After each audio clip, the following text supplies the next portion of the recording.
How's it going, everybody? Welcome to the channel. This is Big Day Dave, and this is post-episode 4 live stream. How is everybody doing tonight? I hope you're having a fantastic night so far. Oh, it has been an amazing day. Just really good stuff going on. Oh, good stuff. And we are here. Oh, it just caps off the day just excellently. Excellently. I love it. Love it. Jonah, how's it going, bud? Hope you're having a great night so far. Jonah says, I can't wait. I couldn't either. Oh, I was just sitting here rocking back and forth, just waiting for the time to roll by. Jody says, hi. Hope everyone's having a great night. Good day. Awesome, bud. Glad to hear it. We're going to wait a few more minutes here to make sure that everybody who wants to get in gets in. And actually, I just realized I did not close my window to make sure that my daughter doesn't hear me hollering in the front room. I will be right back. Just around the corner over here.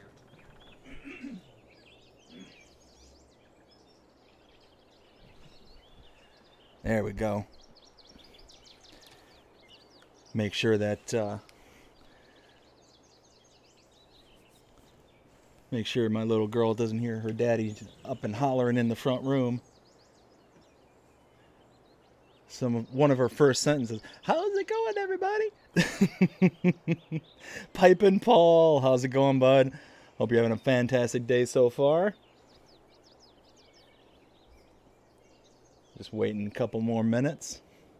See who else wants to join us here tonight.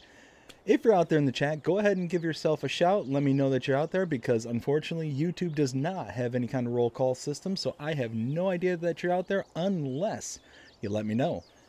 Jody says, doing contracts on Ravenport. Nice. Oh, love that map.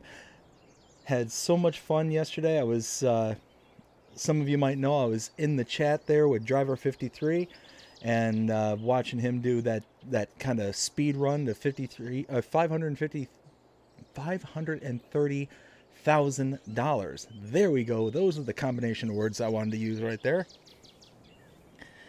And Jonah says, I'm cultivating on big Texas flats. Nice. I tell you what, normally I'm not a huge flat map fan, but that one there's just enough subtle undulation that actually makes it nice.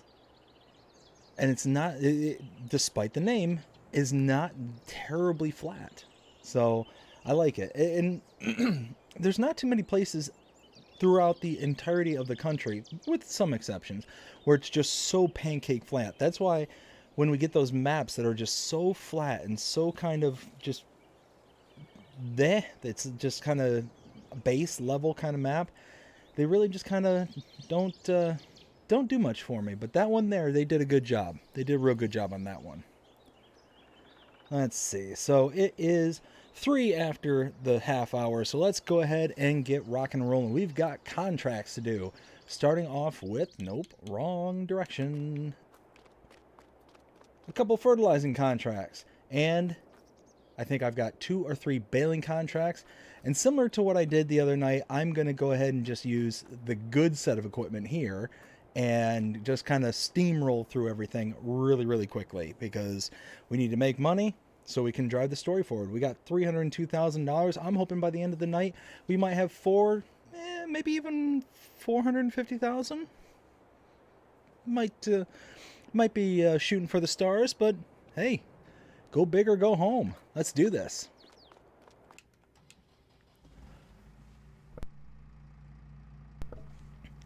Now, I have no idea why, but got some kind of frog in my throat or something like that. So if you hear me muting the mic every once in a while tonight, I do apologize. There we go. We're going to fill up the fertilizer. I tell you what, these pallet packs, what is this from? The Farm Supply Pack is by far one of my favorite mods, bar none. Being able to get almost all of your products at $1,000 a pop is just, oh, it's amazing. So good. So very good. Jonas says, the reason why I like big Texas, because it's big fields. Yes. Yeah, 100%. That one is a good one for big fields. Another good one for big fields, if you're looking for more like undulations while still having that big fields, is Calmson's Farm. That's a really good one. There's this one. This one has some really good sized fields. Trying to think. There's actually several Brazilian maps that have really massive fields. There was a one that came out with an update today, and I always mess up on the name, and I can never get it right. But just had an update earlier today. I did the video on it, and that one again has a bit of undulation on it, but it has massive, absolutely massive fields.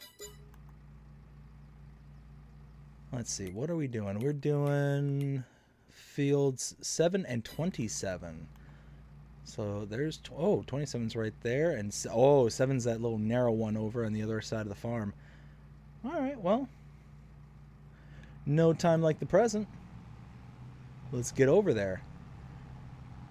And actually, you know what? Let's have a worker. We'll have a worker take the equipment over there. Oh, I probably should have looked before just diving out. There we go. Nope. We'll have a worker take it.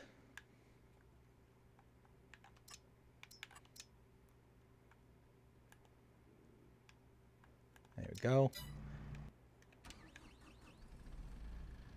And then we'll fill this thing up.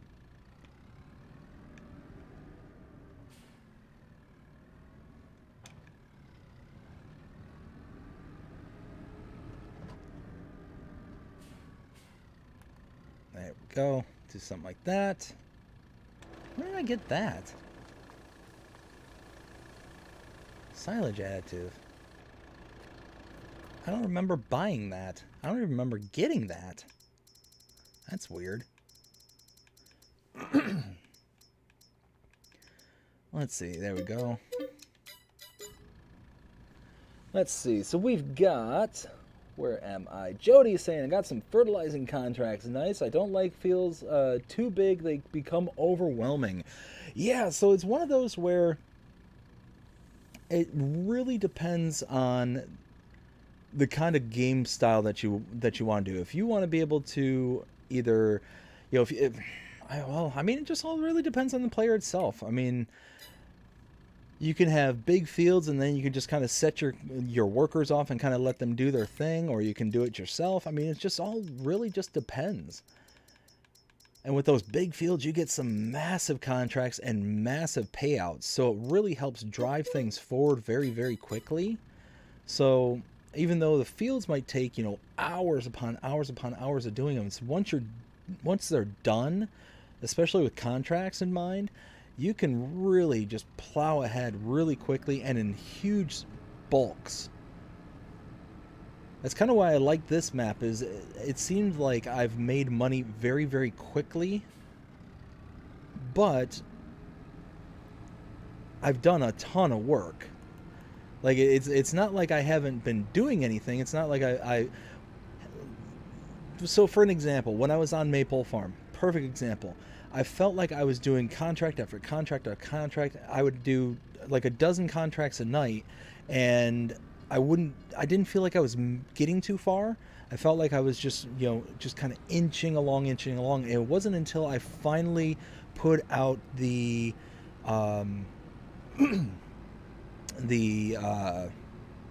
pelletizing factory. It wasn't until I finally got that thing up and running where it was like, okay, slam, and all of a sudden we've got tons and tons of cash, and we're kind of good to go at that point. But it took a while. It really did take a while for us to kind of get spun up and get everything the way we wanted it and needed it to. But once we did, I mean, money was just pouring in, just hand over fist. We were just making just oodles and oodles of cash. And that's the great thing about that map, is you can really kind of, you know, well, really just about any map, really big or small, is depending on what kind of productions you have available, depending on what kind of stuff you do, you can really make money quickly if you are really kind of strategic about things. So even though the contracts weren't that good, is that once I got past that tipping point, once I got past that point of, you know, having to put in all that effort, then it was just smooth sailing from there. And then we were just making so much money, it was hard to spend it all. Wow, this, I don't think I've ever done anything on this field before. It's actually a really interesting looking field. It's really long and narrow. I like it. I actually really like it. That's really kind of, it got some good hills and kind of waves throughout it. Yeah, I'm picking up what this field's putting down.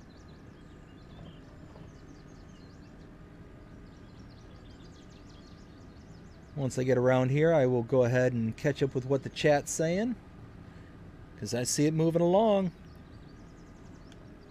JC Farms, how's it going? Hope you're having a fantastic night so far. Gonna catch up with everything here in just a minute. Just need to get through this, or else y'all know me. Y'all know me. I will start reading, and then I'll start, plowing into rivers and, crashing into trees, and,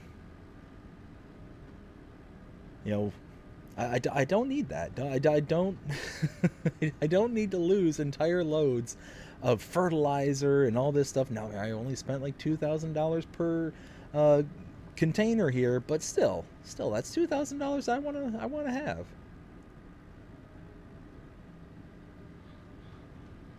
But while I'm thinking of it, I want to give another huge shout out to Driver 53. Like I mentioned earlier, I was in the live stream with him yesterday, just in the chat there, and just wanted to thank him, again, for doing the raid and doing all that stuff. And Driver 53 went above and beyond in the stream yesterday. After I thanked him, he gave me another shout out, and was trying to drive even more traffic to the channel. So again, Driver, thank you so very, very much. I'm incredibly grateful for your kindness and generosity. That was, like I said, that is definitely above and beyond what could ever be, asked of. So again, thank you so very, very much. That was really, really awesome of you. And had a ball. I had an absolute ball on the chat there, just watching what he was doing there. I mean, it was a cool little concept. What is the fastest way that you can make $530,000? And I could see that being, a really kind of interesting concept. It was so funny because he actually did it like twice. I was only there for the first go around, and by the time I was able to join back in, I wasn't expecting to come back either. But it just so happened to work out to where my wife, she ended up going to bed, and I was able to hang around here and just kind of sit back and watch the stream. But it was a lot of fun. It was a good time.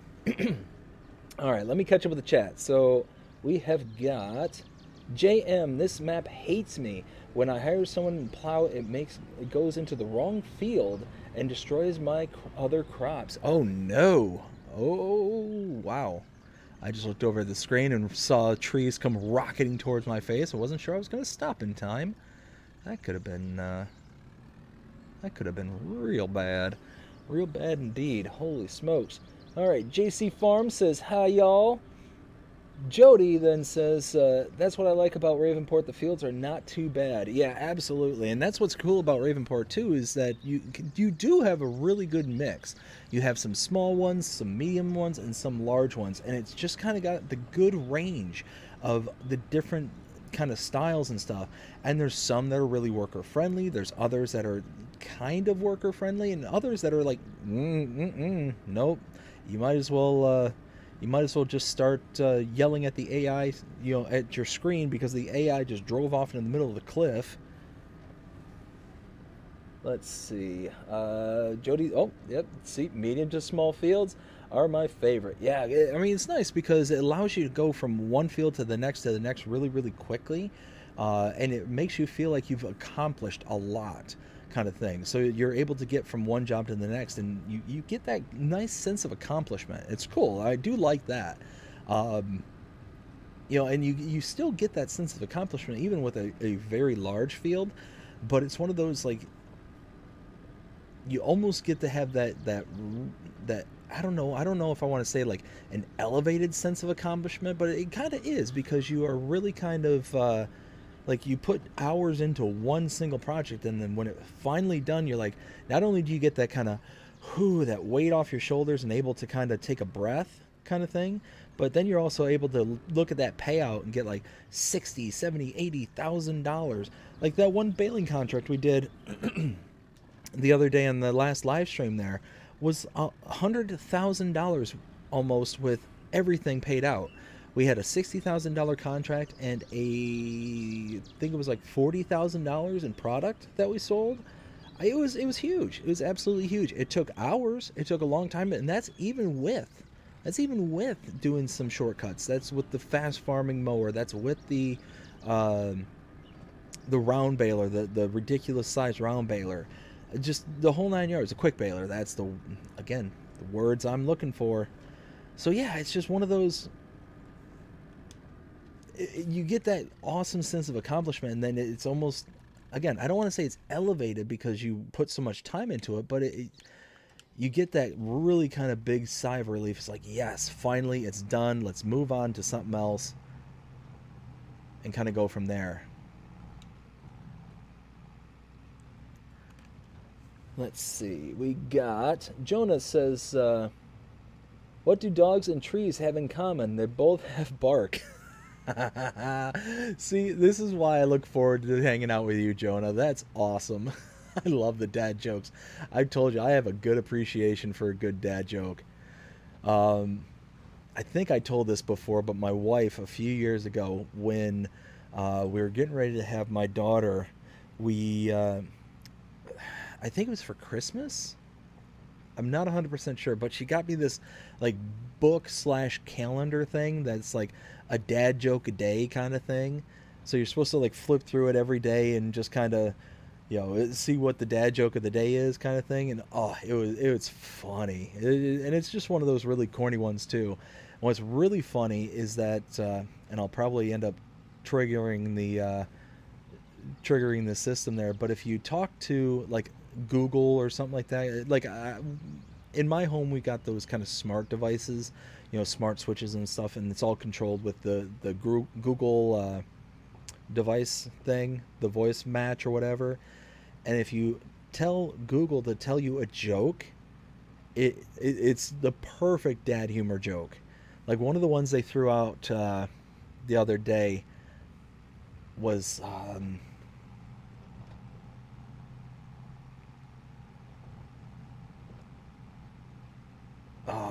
I'm probably gonna butcher it, but it was basically, uh, why was the snowman, uh, why, it was something like why did the snowman hate seeing the dawn? Because he has a total meltdown. It was something along those lines. I completely butchered it, but um, every once in a while, whenever my daughter, she'll start, you know, getting upset about something, or she just wakes up from her nap or something like that, we'll tell Google to tell us a joke, and that immediately distracts her. And it's really funny because she'll sit there and be like, more, more, more. And it's just, it is funny and cute all at the same time. So it's like a best of both worlds. You get a real funny dad joke followed by an extreme amount of cuteness. Just, yes, love it. Let's see. So we've got Jody saying Driver 53 is an awesome guy. Yes, yes, absolutely. I am very, very quickly finding that out because up until I've been a subscriber to Driver 53 for a very long time. But really only took in a lot of his content where he's doing the kind of explanations and stuff like that. You know, what's the best harvester to use? What's the best time of the year? What's this, that, and the other? Like all those like kind of informational videos. That's really the ones that I would pay most attention to. Actually yesterday was, it's not the first live stream I've been to for him, but it's been one of, oh dear. But it's been one of the very few that I've been in and was in for a good amount of time. And yeah, it really kind of blew me away that, hey, I was basically there to, add to his viewership and to throw a like onto the channel and maybe do a little interacting. I was very surprised when he threw out the additional kind of, love for the channel kind of thing, and his explanation of kind of paying it forward. I think that's fantastic, and something I would absolutely love to start doing around here for this channel. Because I'm not the biggest channel out there or anything like that, but if I can help other channels the way that Drummer 53 and I mean, there was Rusty Money. Rusty Money was the first raid that I had happen to the channel. If there was a way that I could, pay them back or pay back other channels and help them out in their path and their journey, I definitely would love to be able to do it. But yeah, I mean, with Driver coming over here and doing that raid, this channel just kind of exploded over the past couple of days. We ended up getting, I think it was like 30 or 40 new subscribers over the past week. Probably more than that, actually. But we also ended up getting 5 new channel members to the channel, and that really blew me away too. So it was just one of those. Yeah, it was just awesome, just absolutely awesome. So very awesome guy. Really, really thanking him a lot. Let's see. We've got JC Farm saying, I'm glad you were on the last night so I could find you. Enjoyed a few of your vids today. Well, JC, I greatly appreciate it, bud. Greatly appreciate it. I'm glad you enjoyed it. I'm really glad that you enjoyed it. Jody says, how much is a contract you're doing? The contracts? So the contracts I'm doing, so the 2 fertilizing contracts I've started right here. This one's going to pay out for $4,476. The other one is $4,200, where we're going to make a good amount of our money, is like what we tend to do for our fertilizing contracts, is buy low for the fertilizer and sell the fertilizer back. And you can see 16 grand for each contract. So what, $32,000? Boom, boom, just like that. And now, boom, boom. Now we've got some baling contracts that we can work on. Look at that. $17,270 and $17,319. Just like that, 2 contracts all done. Now we're going to work on those baling contracts like I said. Nope, wrong. Nope, still wrong. There we go. Now, nope. What are these? 5, 35, and 39. Let's see. So we've got... Wait, did that say 5? Did I read that right?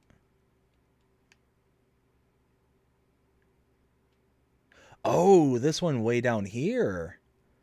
Oh, wow. Okay. Okay, well... Okay, well, I guess tally-ho. Let's go. Whoa, hey, no. Pay attention to where you're driving, not to... Oh, my goodness. Where'd that set of equipment come from? Is that part of a contract? Oh, you know what? Time for nod and smile, Dave. That's what we need right now. Oh, dear. There's cars. Oh, there's more cars. Okay, you know what? Let's get out of town. Let's just go. Let's just go. That car accident didn't happen. I didn't run into my equipment. I didn't do any of that stuff. Just wipe it from your minds. Just gone. But no, don't steer into things either. Jeepers creepers.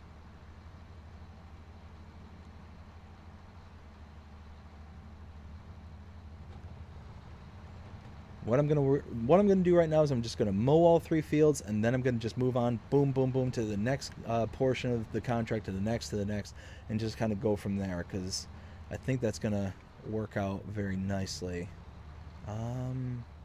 Right here, 39. Fold that down.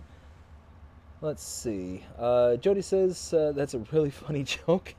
Like I said, I likely just completely butchered it. But yeah, really funny when I'm not butchering it. Matt Higgs. Hey, how's it going, Matt? Hope you're having a fantastic day so far. Happy birthday. Well, I presume that it's your birthday, but hey, happy birthday, bud. Hope you're having a fantastic birthday. Carl, how's it going? Good evening, Carl. Hope you're having a fantastic night as well. Doing a 50,000 potato contract. Whoo, boy, yeah. That's the thing about those potato contracts. Potatoes, just any root crops, period, is that they have massive, massive payouts. But again, it's one of those, even a small field that's like itty bitty, teeny tiny, feels like it just takes forever. And I personally, those are the worst contracts for me because they end up wearing on my patience so thin.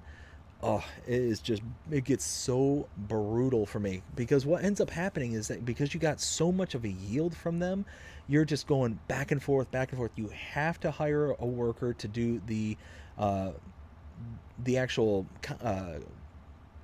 the words harvesting. You have to have a worker harvesting for you, and then all you're doing is just running back and forth, back and forth. You're just the driver. And it's like, oh my goodness, it's, I mean, it is what it is. It's not like the end of the world, but it's like, can I do something besides unloading this harvester? Come on. Oh, there's a tree right there. Don't hit it.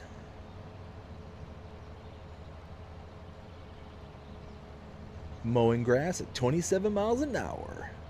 Gotta love it.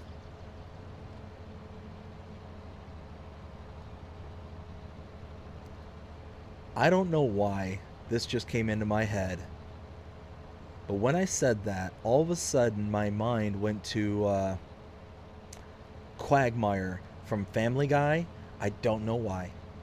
I don't know why.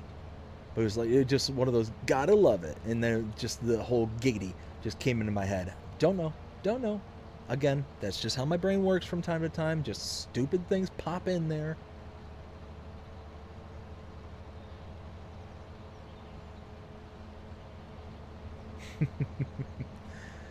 Oh man. Used to love me some Family Guy. Used to love watching that show way back in the day. But again, just like The Simpsons, just like, you know, and pretty much anything that's been on for a really, really long time, it eventually just gets too long in the tooth, and it just loses that touch, that magic that it has. You know, and I think it's just kind of the natural progression of how creativity works, is that eventually you run into a wall where what you're doing just no longer is as good as it used to be. I think with the small exceptions, I would say South Park, I think, still remains up there, even though it's been on for a very, very long time. Um,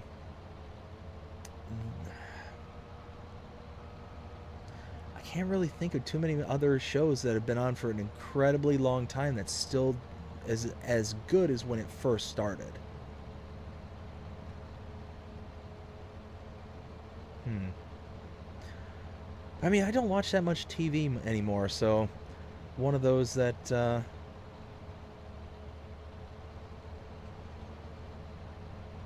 yeah, I think I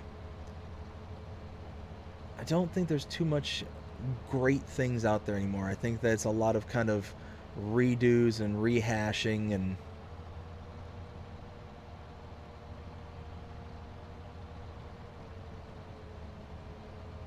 modernization. That's the big one that drives me nuts here lately. Is taking taking some kind of IP from way back when and then bringing it into the modern times.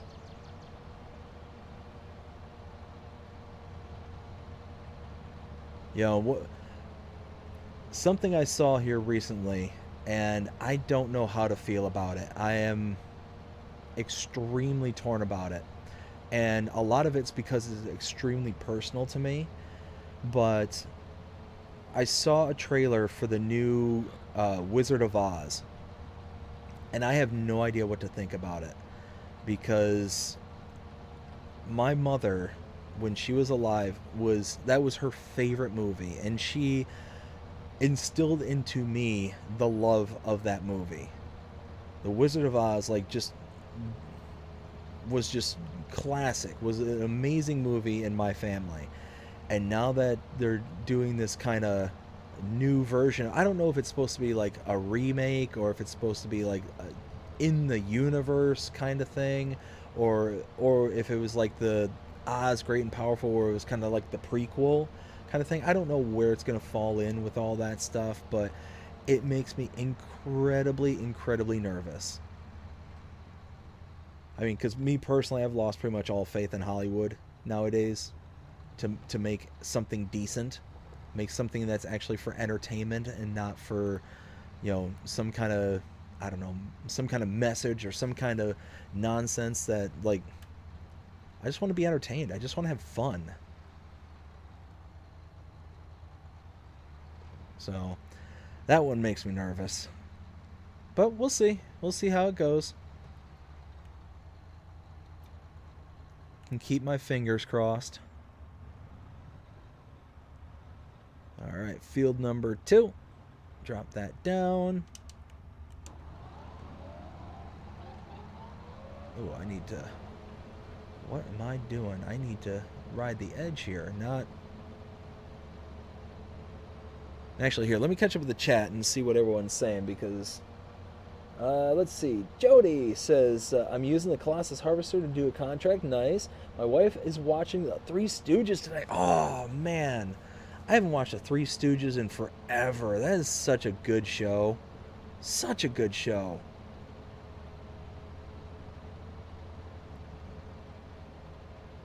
Yeah, like the Three Stooges, like the stuff that I grew up with were, television shows like, I don't know, when I was really little, would watch the Three Stooges, like, because the Three Stooges would always be on reruns when I get home from school. So I would always watch Three Stooges. I'd watch the Addams Family. Oh, like the original Addams Family. That was a good one. Again, that was on for like reruns shortly after I got home from school. And then, Saturday morning cartoons. I'm 40 years old. Whoa, easy. I genuinely miss Saturday morning cartoons. Waking up early in the morning, going out to the living room at like 7, 8 o'clock in the morning, and just turning on the TV and just sitting back and watching some cartoons all morning. It's just, it was so nice. And then they'd be over like 11 or so, and then I'd go out, outside and have some fun outside, and just, it was a great day. Made it for a great Saturday.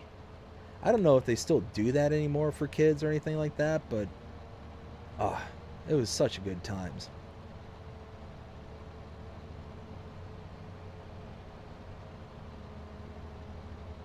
Yeah, way back when. Saturday morning cartoons. And then you had what was it? TGIF. TGIF programming. Oh, now that was a good one. Man, that's something I haven't thought about in years, TGIF.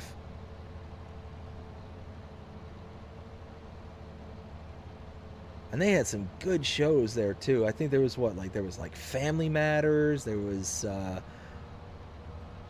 my goodness, I can't remember them all. That was a while ago. That was like, feels like maybe 30 years ago. Ugh. I have successfully made myself feel incredibly old tonight in the matter of 30 minutes.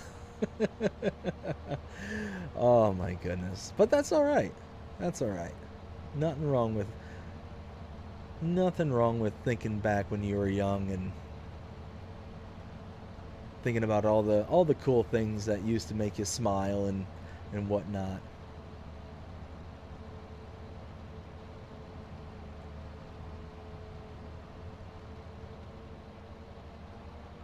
There we go.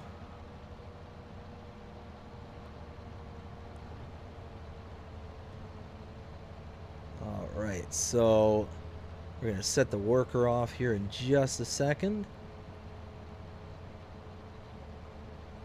Then we're going to catch up with the chat, and then we're going to well, I got to figure out what field needs what done to it, which one's a silage. I think I got 2 hay and 1 silage. I think is what's on the docket. All right, there it goes. Perfect. So we've got, where was I? Jonah asking, what is my favorite tractor brand? So Jonah, my favorite is Case. I grew up, my father used to be a heavy equipment mechanic, so he would work on big construction machinery. And at the time when he was doing that, the fleet that he'd work on was pretty much all Case brand construction equipment. So every once in a while, when he would take me up to work, or he'd take me to the gravel pits and whatnot, I would see all the equipment that this particular company had. And it was all Case equipment, and it was just, I just kind of fell in love with it from there. So yeah, it's Case, and I just think that the red from a Case tractor is just a classic kind of beauty. I mean, you got like the iconic, like I think John Deere is probably, especially here in America, like the iconic color scheme. Pretty much anybody who is from this neck of the woods will know as soon as they see that green and yellow, that's a John Deere. I think is the most recognizable. But I think that Case, the nice red Case tractors, is probably the cleanest look that's out there. So yeah, I have me a soft spot for some Case, especially the Steiger. And anybody who's familiar with the channel knows that, you know, we got the saying there for the Steigers with the wiggle bottom tractors. I always love to call them the wiggle bottom tractors because of the articulation that's in the Steiger brand. So they've got that middle articulation joint there, so when you rock them back and forth, especially here in game, it looks like it's just wiggling its bottom like a dog.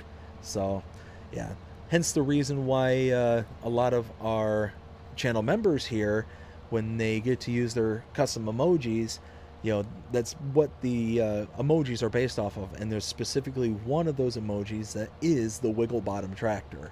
So yeah, good stuff. I absolutely love it.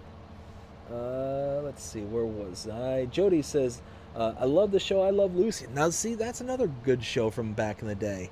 Yeah, I love Lucy. That was a great one. Let's see. We've got JC Farms says, to mow the yard after Saturday morning cartoons. Yes. You know, if so when Saturday morning cartoons was on, I was a bit too young to do like mowing and stuff like that, but my parents, they told me, hey, you know, you need to do chores and you need to do this kind of stuff, you know, around the house kind of stuff. So at that time in my life, it was one of those where they would let me like unstack the dishwasher, or they would have me restack and put stuff away. So it was just one of those where, you know, just based on my age, they didn't let me touch the yard or anything like that. And mostly that was because our yard, where I grew up, we had 12 acres, so we actually had a large riding mower. My dad, I still to this day remember, he had it was the precursor to the New Hollands. It was the Ford riding mower. It wasn't a riding mower, it was a front end mower. So it had the front end loader to it, and he would hook up a brush hog to it, and he would go around the entire property and just, you know, mow everything. And in particular, in the it was in front of the house, but it was way off in the back, over by the woods. That field that was way back there, it was just really thick. It would get overgrown all the time, and it'd be so much faster than the rest of the yard would be. It would just grow so much faster. and he would go out there with this brush mower, this big brush hog, and you would hear that thing get bogged down all the time because he just hit some big thick patch of grass and weed and thicket back there, and it would just he'd just be going around real slow because every time he would get it bogged down, he would have to slow it down so he didn't choke out the engine or something. Yeah, it was a trip. I remember that vividly. Let's see. Jonah says on Saturday I had to get up at 7 a.m. and mow the yard. Ooh, man. So yeah, one of those wasn't able to really enjoy the Saturday morning cartoons. That's a bummer. Jonah says I love Case 2 because the red is my favorite color. Same here, bud. Same here. So again, back when I was younger, I used to love green. Green was my favorite color. As a matter of fact, my parents, they allowed me when I was a little guy to paint my room in whatever color I wanted, and I decided I wanted to have a green room. And for the longest time, but when I was about, I don't know, maybe about 9 or 10, that's when I started to become a big hockey fan. And being from Michigan, I ended up being a Detroit Red Wings fan. And sure enough, over time, I started to become more and more into red being my favorite. And yeah, that's pretty much where we stand now. Is, I got a big love for green, but give me that red. Give me that red. It's yeah, love it. Absolutely love it. And like I said, that case color of red is just for lack of a better phrase, it's almost elegant, regal in the way that it looks. Like, you've got other prominent American brands, like I said, John Deere. Well, that color combination, again, is probably the most iconic out there in all of America. But it's one of those where you look at it and yeah, it's a tractor, it's meant for work, but with that color combination, almost looks like it's a toy. I guess that's why it also, you see so many John Deere toys for children and stuff. It just kind of works out that way, I guess. Um, Kubota, like the Kubota orange, again, nice color and all, but it just looks too much like it's like construction equipment, almost like a construction pylon. What are some other American brands that are pretty prominent out there? I mean, New Holland. New Holland. Now, I will say I do like me some New Holland, and I really like the color of it. But that's really about it. That's really about it. I was never really big into New Holland. Uh, back when it was Ford and all that stuff. Just really like the colors. I think it's a very pretty blue. But that's about it. That's really about it. But yeah, no, there's just that. I think that red is just timeless. It is just. I can see if I was somebody who owned like a John Deere or a Kubota, be like, get kind of old of that color pretty quickly, or that color scheme. I would get tired of it after a while. But it's that red that's almost seems timeless. Let's see. We've got Carl says, I Dream of Jeannie is awesome. Oh, yeah. I used to watch the reruns of Dream of Jeannie all the time. All the time. It was actually, I vividly remember it being on because the babysitter that I had way back when I was really, really young, they used to turn on the TV in the afternoon, and they would just kind of let it play in the background kind of thing. And they left it on a particular station where it would have the reruns all the time, and the reruns was, at one point, I Dream of Jeannie. So it was just one of those that I just would watch it because that was what was on, and the babysitter would never change it. It was just one of those kind of, it was there kind of thing. So yeah, I used to watch I Dream of Jeannie all the time and all the reruns. It was, yeah, good show. Good show. All right, come on, go down. There we go. We just want to get these little tufts that we missed back here. Yeah, see, look at these. What are those? Why are you still here? There we go. Let's get all these. Look at that. Look at that. All right. Let's fold this all away. You need to fold your tool first. Well, I don't wanna. It's already doing it. Leave me alone. There we go. Now let's boogie out of here. And this is cool. We get to drive by the farm and check it out. I tell you what, with all that work that we've done over the past live streams, the 4 live streams we did before, we made all that money. We were able to make so much cash. Almost, what was it, like almost $800,000, almost $900,000, I think. And then we ended up cranking it up over $1 million in the last episode. We were able to buy that property, which was awesome. We placed down the house, awesome. You know, we drove the story forward. We were able to get the family here in town, back from Maypole Farm, from Ireland, across the pond there. And we're back here in the States. It's just fantastic. You can see it starting to come up over the horizon there. I think that just looks really, really good. If we can, there we go. Just kind of tucked behind that rows of trees there. Oh, I'm really looking forward to how this farm is going to turn out. I'm really going to take my time. I'm really going to, be very meticulous about how I kind of set up this farm and how things are going. I've already been kind of pre-planning in the background, bringing up a action. This is how meticulous I'm trying to be with this. I've got this overall plan in mind of how I want it to look, but because, again, I'm not that creative in the way of that kind of artistic eye, I'm specifically going through and trying to find different ways to make sure that it's going to look aesthetically pleasing, and just, again, taking my time to make sure that it turns out the way that I want to have it turn out, but at the same time be something that I can kind of look back at and kind of be proud of.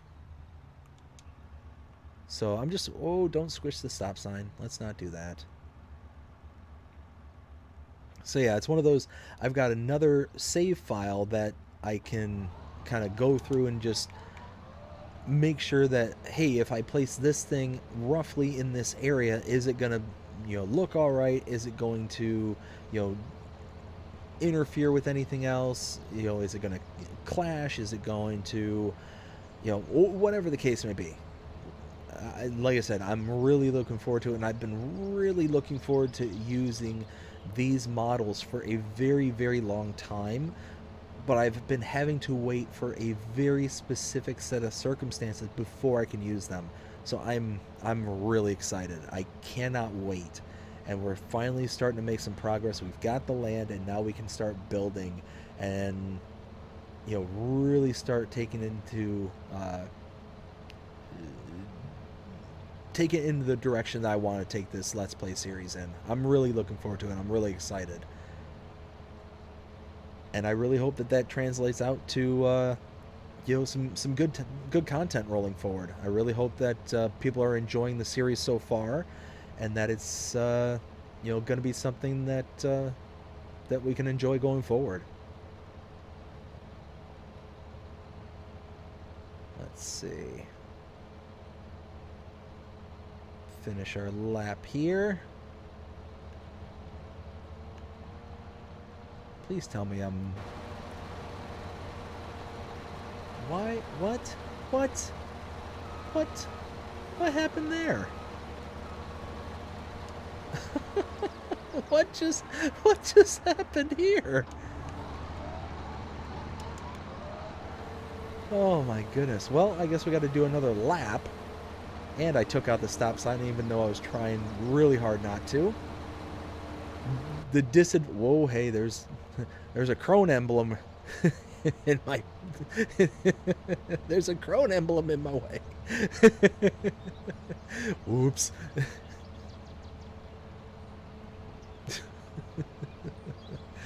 Oh my goodness.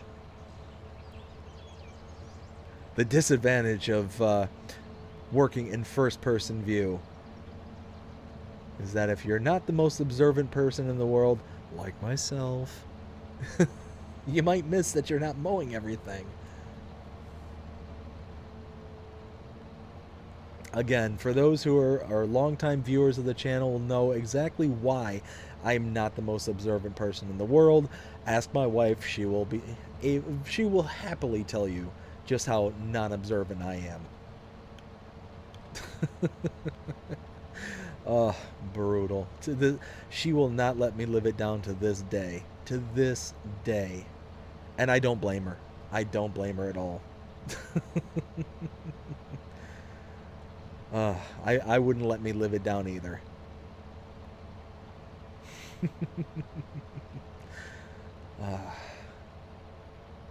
There we go. Now. Alright, let me catch up with the... Jonah says, "Go Carolina Hurricanes." Oh, my soul. Oh, Jonah, right to my heart. You know what though? They got a good team. They've had a great team for the past several years. You know, it's they just haven't had the right combination of players to be able to push them over the hump.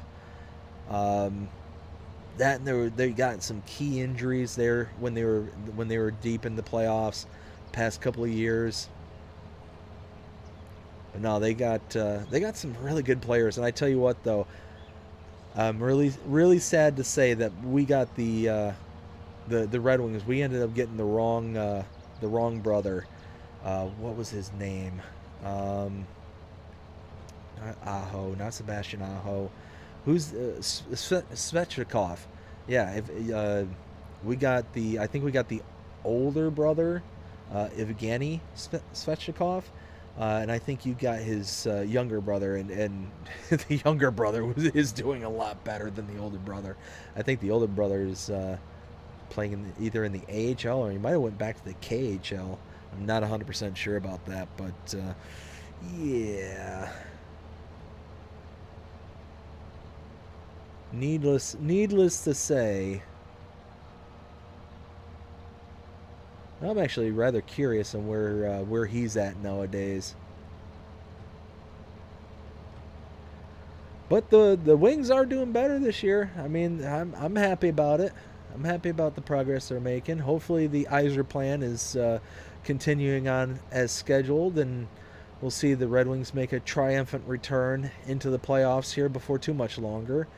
You know, it's definitely a hard pill to swallow since we haven't been in the playoffs over the past several years, and we were in the playoffs for every playoffs for, 25 years or something. I think the Wings have the record for the longest playoff run in all of sports history. I think it was like 25, 26 years straight they were in the playoffs. JC Farms, LOL. I think, oh yeah, look at you. Just wasn't over far enough. Well, we'll finish this line and then we'll get that big old patch. Wow, I really underestimated how wide out I was. Well, I guess you can't win them all.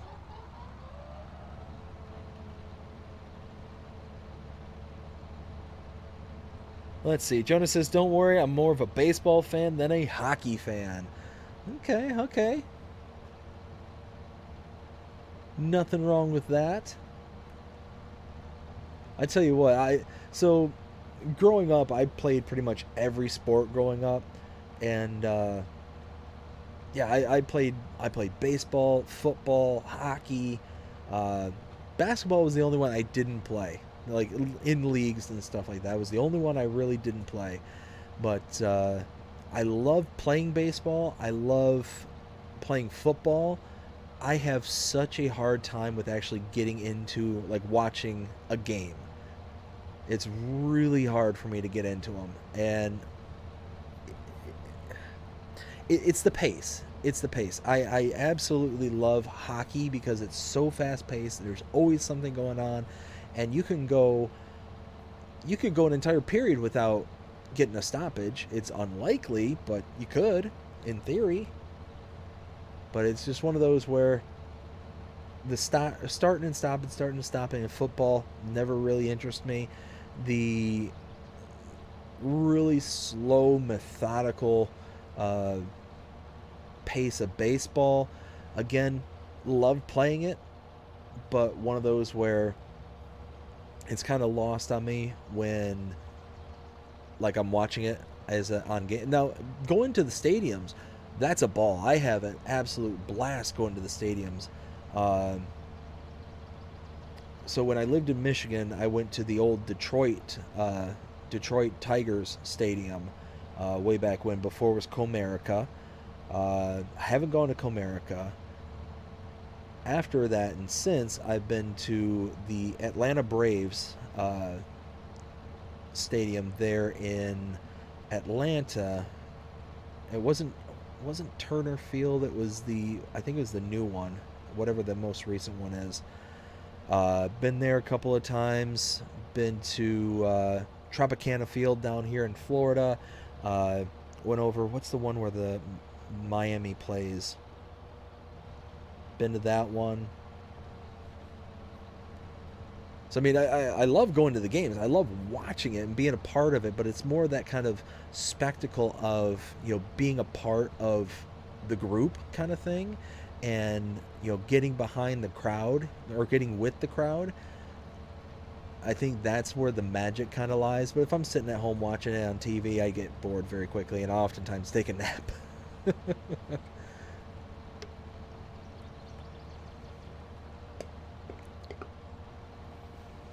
But I will say, I did watch the Super Bowl for the first time in a very, very long time. Oh,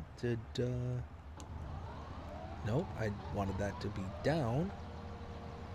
There we go.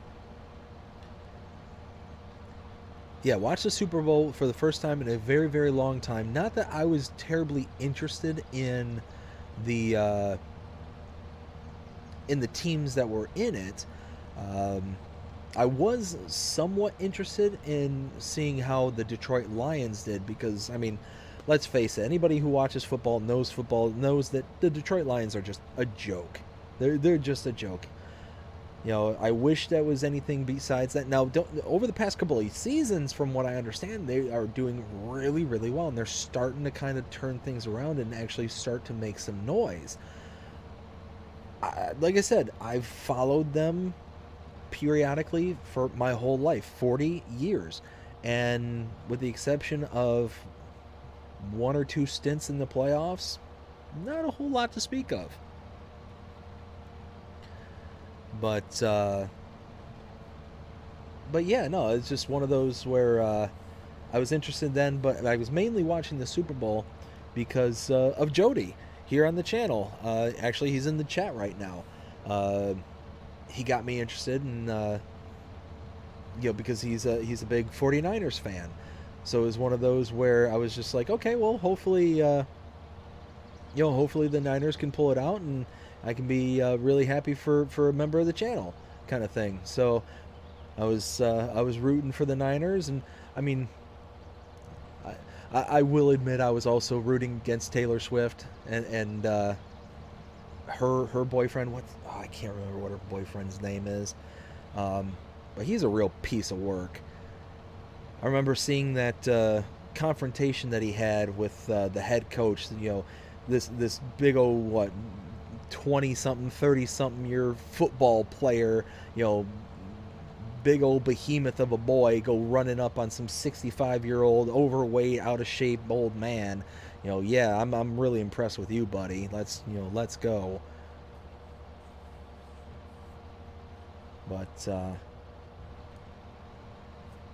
now, don't get me wrong. I understand being upset and being in like the heat of the moment kind of thing, but that's a bridge too far for me.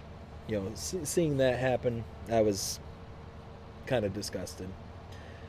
Let's see. Jonah, go Braves, Truist Park. Yes, yep, that's it. There, it's got the big Coca-Cola bottle out in there in the outfield. Yeah, so when I lived in Georgia for a couple of years back in what was it? Well, it would have been from what 2010 to 2012. When I lived out just north of Atlanta, there, uh, we used to go to the games all the time because the company that I worked for would have like open seating tickets, and basically they would just kind of make their rounds throughout the whole company. Is if anybody wanted to claim them, just kind of make the rounds, and if it got to you or when it got to you, because everybody got an opportunity to claim them. And yeah, so when it came around to our turn, my wife and I would always claim 2 seats, and we'd go to the game.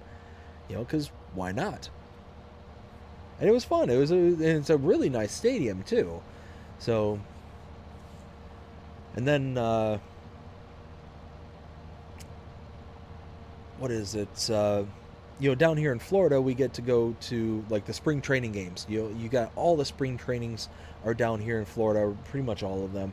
So you got all the different teams. You got the Yankees. You got the Philadelphia, the Phillies.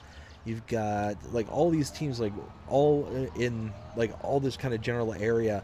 I think there's the Tigers also play out in Lakeland, I think. So that's several hours down the way. So I mean, it's just one of those. I mean, let's there we go. Fold that away. That's what I want to do. And now that all that's done, let's go ahead and turn that off. We don't need that anymore. Let's see. Yeah, that's got a front 3-point. Okay, so what do we need to do? So we need to turn each one of these into various products. Let's see. So if we... Okay, so 5 is a hay contract. Okay, 35 is the silage. So, and the other one is... Okay, that one's hay too. So it's 2 hays and a silage. So 35. So this big one here, this is the silage contract. So this one's hay, and then this one is hay. So what I need to do now is grab a tedder, which looks like it's all tipped over, of course. Ugh, am I going to be able to get this thing reset amongst all this gobbledygook? All these bits and pieces of equipment in here? Am I going to be able to find it? Oh, there it is. Nice. Reset. Oh no, oh no, oh no. Oh no. Come on, let's go, let's get it. There we go. Whoo. It might not be a bad idea. No, okay, no.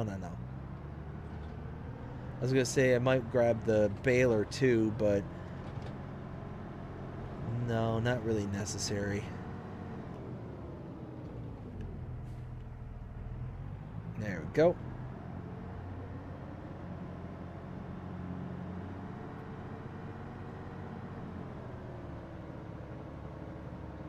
Oh, there we go.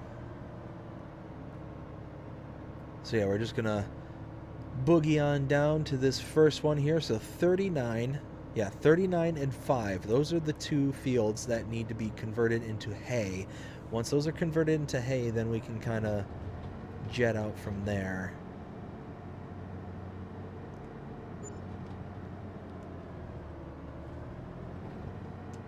All right, here we go. Unfold this.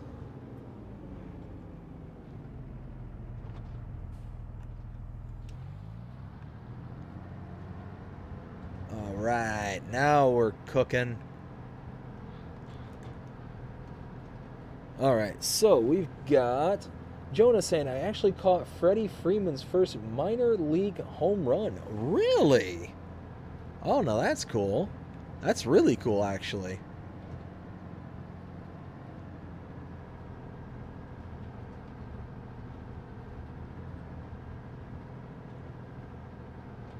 That's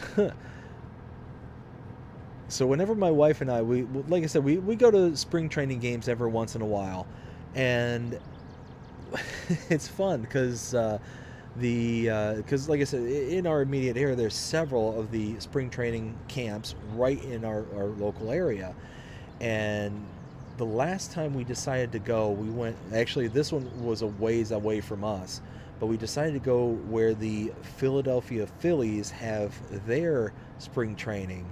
Uh, out, I think it's in Clearwater. It's several hours away from us, and we ended up going up there, and we ended up getting outfield tickets. But it's one of those. It's not standing room. What do they call it? You can bring like a blanket and like a lawn chair and things like that, and you can kind of set them up. You're actually inside the stadium, but it's one of those where you can like just kind of be comfortable, but it's no like assigned seating kind of thing. I forget what they called it, but it was nice because we got to sit out there and you just get to watch all the people, all the kind of mostly the up and comers. You really didn't get to see much in the ways of like starters or anything like that because it's spring training. They're all just kind of seeing what all their young talent can do. But it was nice. It was great to see just the game and being out there in the outfield, especially in that kind of situation where you can kind of move around. Whenever you had a ball that was coming like in your general direction kind of thing, you could actually get up and like go to try and catch it. It was basically a big game of what was that game called, where you chuck a ball into the air and whoever basically got it was there was a name to it and I forget what it was called. Oh, now it's gonna drive me mad. Yeah, I can't remember. Let's see. We got James saying, "Hey, you on PC?" And wait. No, I am not on PC. I'm actually on console. Carter, I want to start seasons, but I'm not sure how to play with seasons. So, Carter, it's really not that difficult. So just kind of give you an overview because I am playing with seasons. So imagine that you're starting out. Every single time you start out the map, it's in the month of August. You have planting seasons and harvesting seasons. So in the green here, you'll see your planting seasons. That's when you can plant specific crops at those specific months. So using wheat as an example, you can plant wheat into any field that you own between the months of September to November and in March. And once it's fully grown and ready for harvesting, you can then harvest it between the months of July and September. That's when it's going to come due and be able to be harvested.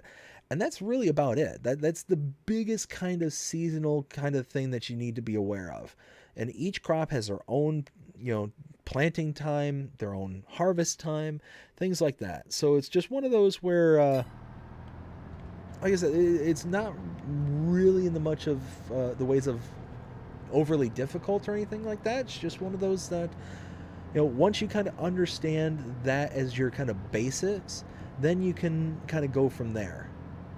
And you don't have to worry about things like most farmers would have to actually worry about, like crop rotations or anything like that. That was the one cool thing about like FS19 is there was that kind of dabbling in crop rotations where you got a diminished yield based on planting the same thing over and over again kind of thing, and you had to take things into account year in year out for additional bonuses or things like that, and it got really complicated. But this FS22 version of seasons is nothing like that. It's really simple, straightforward kind of aspect to it. But Carter, do you have any specific questions or anything like that? I'll certainly do my best to help you along. Because yeah, I mean, like I said, I tend to play with seasons on just because I like that kind of aspect and that additional layer of I don't want to say complication, but kind of just that little additional thing to be aware of, kind of thing, month in, month out. Jonas says Xbox or PlayStation. Jonah, I'm on Xbox. Got an Xbox Series X that I play on.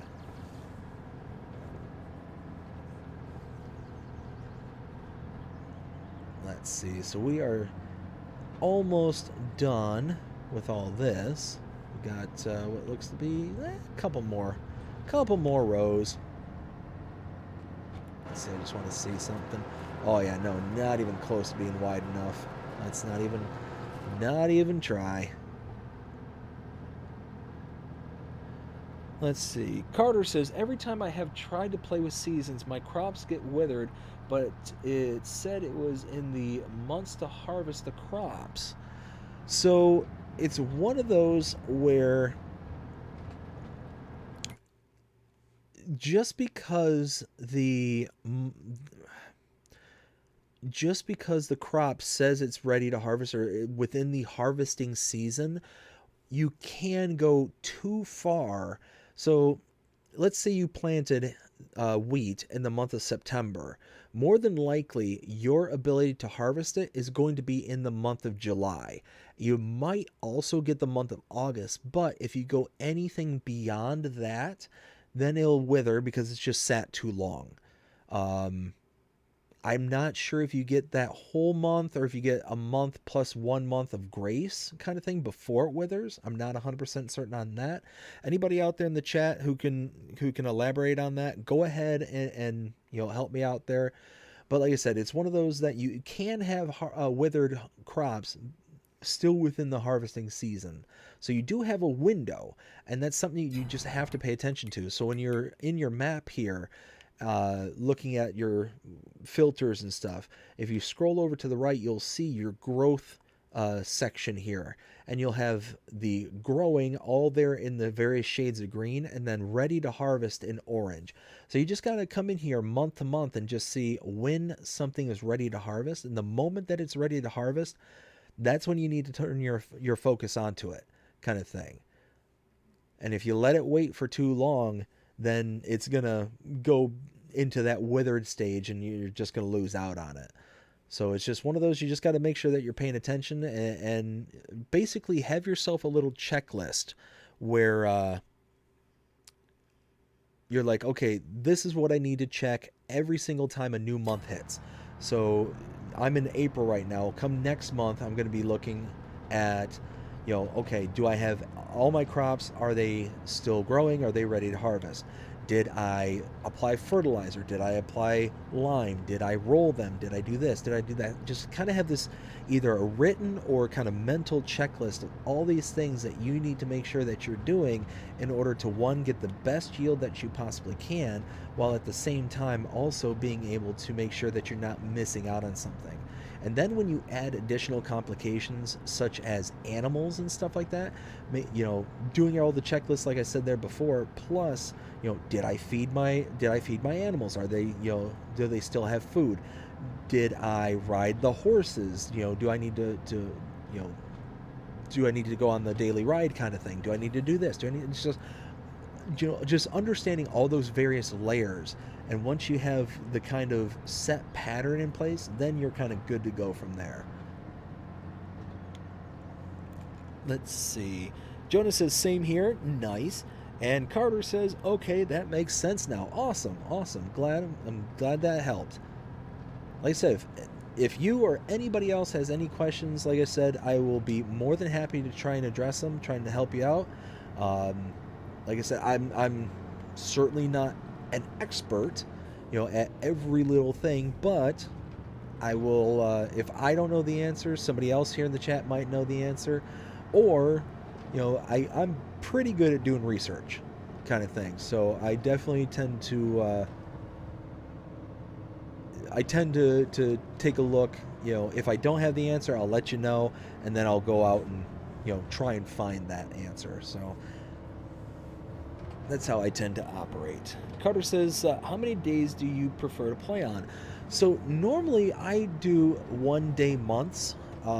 just so the month will kind of go by and go faster kind of thing. But it's just one of those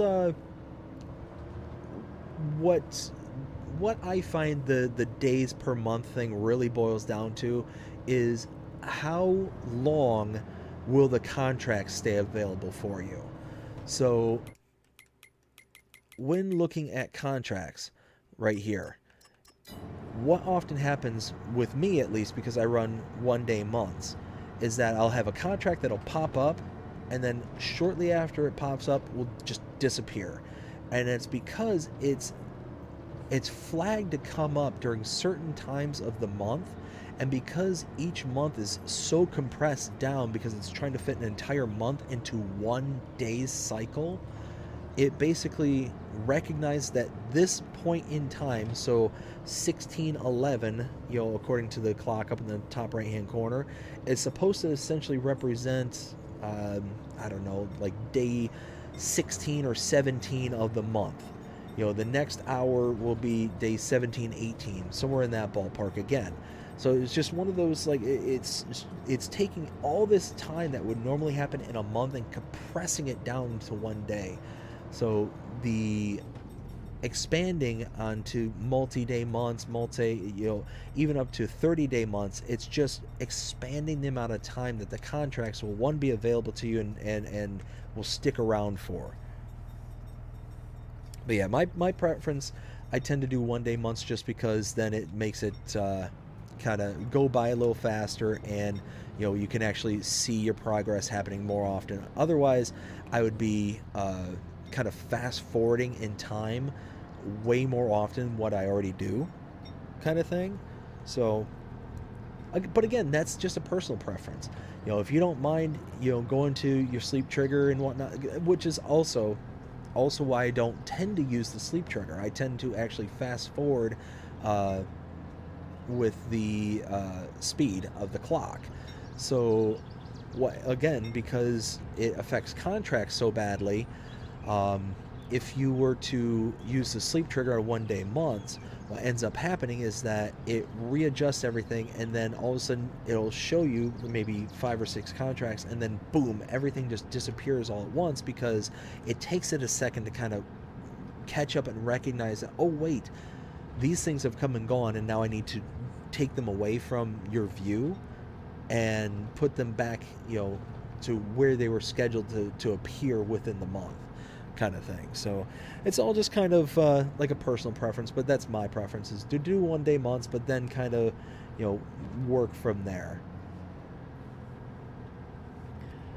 Chris, how's it going? Oh, with the wiggle bottom tractor emojis, I absolutely love it. I'll be honest with you, it's been quite some time since we've seen those in chat on the channel, so I greatly appreciate it. And actually, Chris, that just reminds me. So, I want to give a special thank you to all of the recent additions to the channel members. And I hope you're having a fantastic day as well, Chris. I completely forgot that. Hope you're having a fantastic day so far. So, recently had a huge influx of channel members. Thank you all so very, very much for that. But because of the large influx here lately for channel members, a new option has become available to me, which is additional emojis are now available for me to load to the channel. Because right now we have 4 emojis, and based on the number of members that you have, you can load more as you get more memberships. And now, because we have 5 channel members, actually 6 channel members, I can now load 6 total emojis. So, I have reached back out to the artist who created the emojis originally, the emojis and the badges. And I reached back out to them earlier today, and we are now in working out contracts in order to have them create 2 new emojis for the channel. And I should be getting those, my guess is within a day or 2. So likely on the next stream, we're gonna have a couple of more emojis. So I'm really looking forward to showing them off once they become available. So again, I want to thank all the new channel members and just everyone in general. You know, not just limited to the channel members, but again, I'm extremely grateful to every single person, everyone who's here live with me right now, every single subscriber, every single member. Thank you all so very, very much. I am hugely, hugely appreciative of you. And with talking about all that, let me also go into my spiel for the channel members because, and there's Will, so we've got now 2 channel members just popping into the chat. So awesome. This is actually really good timing because I will do my shout outs right here, right now. And normally, before this influx of channel members here recently, I would just say one person's name and then thank them and move on. But now I'm going to say everyone's name all at once, and I'm really looking forward to it. So, starting with Mark K. Thank you so much. You know what? I just, I've gotten into a routine, and now I just want to kind of stick with that routine. No. Mark K., Tier 2 channel member. Will T. Gaming, who just came into the chat, Tier 2 channel member. Luke, Bernie King, Crazy Chris Sims, and Ken Adlam. Thank you all so much for being Tier 2 channel members. And if you are interested in becoming channel member, go ahead and check out the link in the description below, or you can go to the main channel page and check out the join button. That join button will show you all the different perks that are available, and it will open up some access to things such as custom badges, custom emojis, and again, be on the lookout for 2 new emojis coming to the channel here very, very soon. You will also get early access to content such as the Let's Play series as well as the channel shorts. So that's all starting at Tier 1 membership. 99 cents a month will get you that. And then at $4.99 a month, you will get access to Tier 2 memberships, which is exactly what you just heard here now. That is the shout out every single live stream that we do. So thank you all so very, very much. I greatly appreciate it.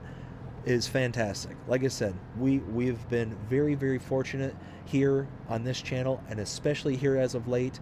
We are growing every single day, and I am incredibly, incredibly grateful for every single one of you. So, like I said, if you want to show your support for the channel, go ahead and check out that link in the description or the join button on the main channel page. I think that join button may also be below your below the viewing screen as well. I could be wrong about that, but yeah, that's anyways. So let's yay.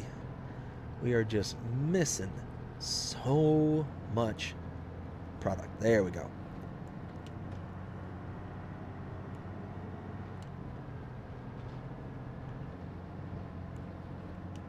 Let me get up to this row here, and then I will catch up with the chat there.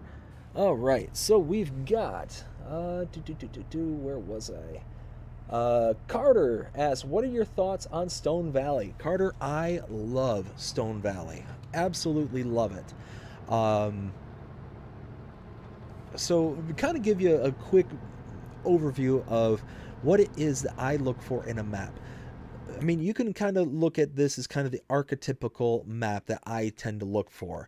Not necessarily the size of the fields or anything like that, but just things that are, you know, kind of, it has to have undulation. It has to have that kind of nice flow up and down.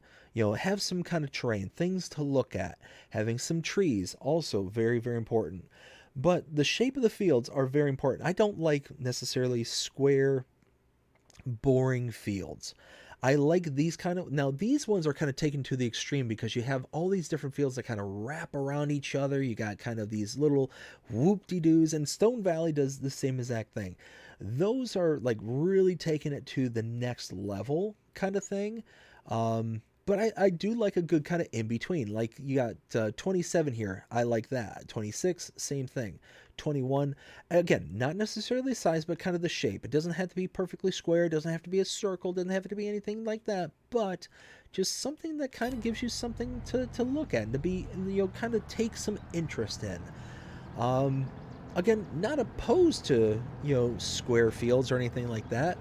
But what's really, really important is that kind of nice undulation that's on the map, because it just gives you something interesting and something, it almost feels more real.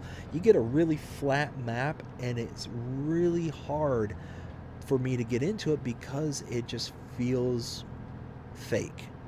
There's very, very few places anywhere where it's so flat, so much wide openness that you're going to be able to kind of make it seem real. There are some places that exist like that. I'm not saying they don't, but they're more few and far between. So let's see. Oh, I am falling behind. All right, so we got Chris saying, I would have jumped on earlier, but I was busy watching my girly trashy TV shows. Oh, that's okay. Nothing wrong with that. Will saying, how is everyone doing? Doing fantastic. Will, how are you? Hope you're having a great day so far. Will also says, what did you guys think of the new mods and updates today? So I haven't had a chance to really check out the new mods that came out, or the updated mods. I did do a couple of videos for the updated maps. I'm happy that Black Mountain, Montana got the trees updated. And again, I kind of mentioned this in the update, and it was kind of a joke that I was throwing in there. But those are some of the best updates out there, in my opinion, are those ones that are just updated trees. That was literally the whole update, updated trees. That means that everything else is functioning properly. It means that everything else is working as anticipated, and the only thing that they had to worry about is moving a tree, or move. It could be dozens, hundreds, thousands of trees. Doesn't matter. Doesn't matter. It means that all the other little things, all those details, all the productions, everything else is functioning the way that they anticipated, and that the only thing they had to worry about was replanting or shifting around a few things. Not a big deal. Not a big deal. So, yeah, that was awesome. And there was the other one, and again, I always butcher the name of this one. I'm not even going to try it because I always fail at pronunciation of that particular map. But it was a South American map, I believe. And they ended up fixing the sell point for the sugar plant, the sugar cane plant, and removed the pig farm and did something else that I don't remember off the top of my head. But again, super straightforward, simple updates. Maybe not simple for the person who actually did them, but simple in the ways of us and how we interface with the maps themselves. So, those are some of the best updates, because it means that there isn't that much else that was a catastrophic thing that needed to be updated or fixed. So, thumbs up, really like that. Let's see, we've got Chris saying, been a productive couple of days here. Got my bedroom switched around and my computer desk, monitor, chair, all that has set up in there. Oh, that's awesome. Yeah, you were saying how you wanted to shift things around so you can have like your own little space there. That's awesome. Glad to hear that you got that accomplished. So that means that you're one step closer to be able to start modding and doing stuff. That's awesome. Will says, nice. Chris says, my hubby measured out the corner area beside the desk and wants to build some custom shelving there for me too. Ooh, now that's a good hubby. Good hubby. Yeah, absolutely. If he can whip up some custom shelves, then that just makes the space that much better and easier. That's awesome. Chris also says, and the mods were just okay. A couple of decent ones. Let's see. Will says, There you go. I'm building my wife a bar down. Ooh, very nice. See, again, good hubby. Good hubby. When you got your significant other asking you to do something and you run with it, makes you a good significant other. One way or another. Not just good hubbies, but great wives out there too. Great wives out there. One of those things, just love it. Gotta love it. Let's see. Chris says, oh, nice.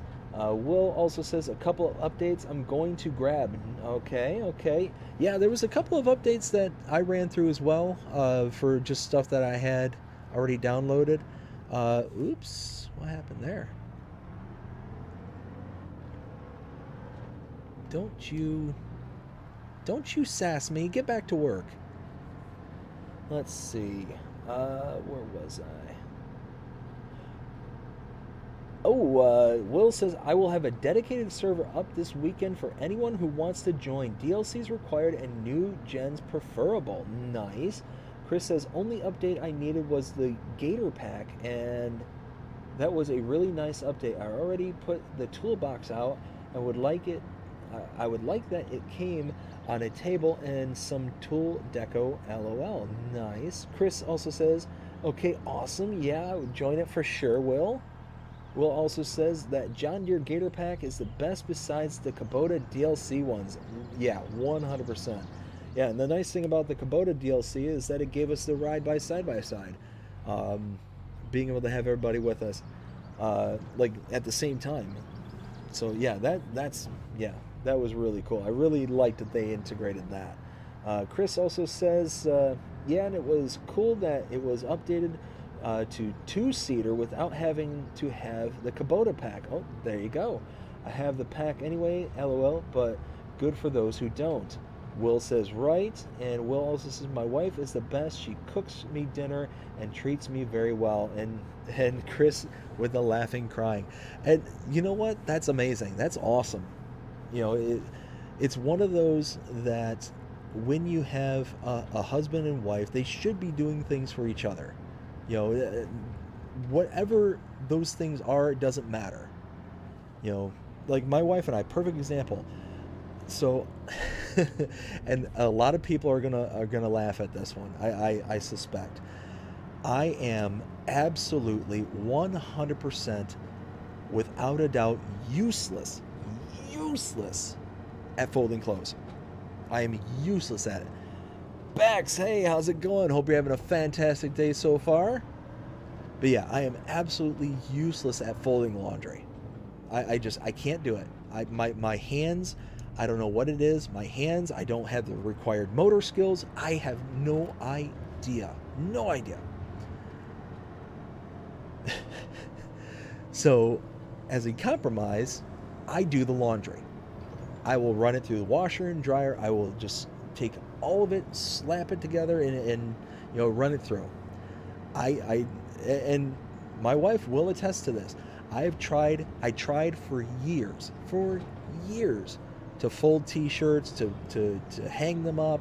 Like, I can hang things like on hangers and stuff. That's fine.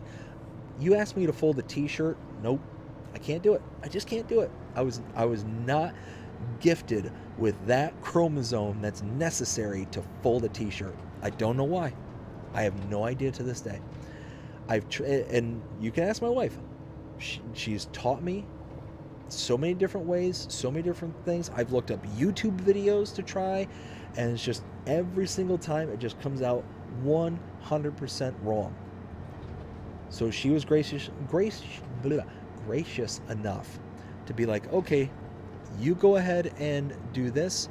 I will do the laundry in this capacity. You do it in that capacity.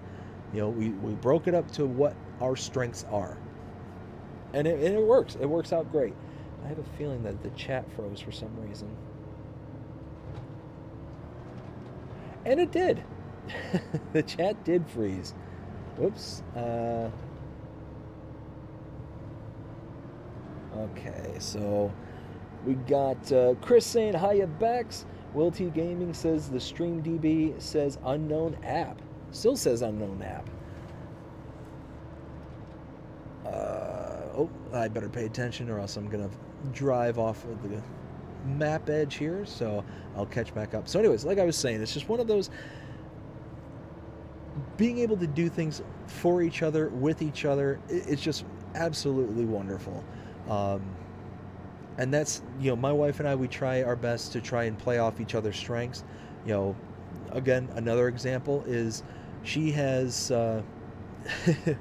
we have it to where I stack the dishwasher, she unstacks the dishwasher.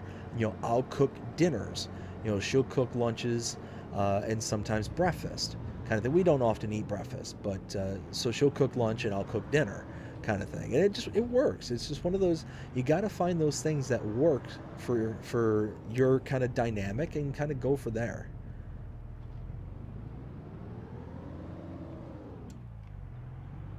Oh, I can get, ooh, yes, I almost forgot about that. Let's, here, go out here.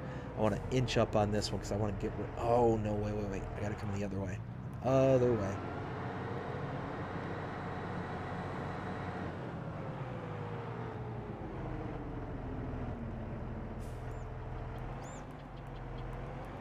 Come on.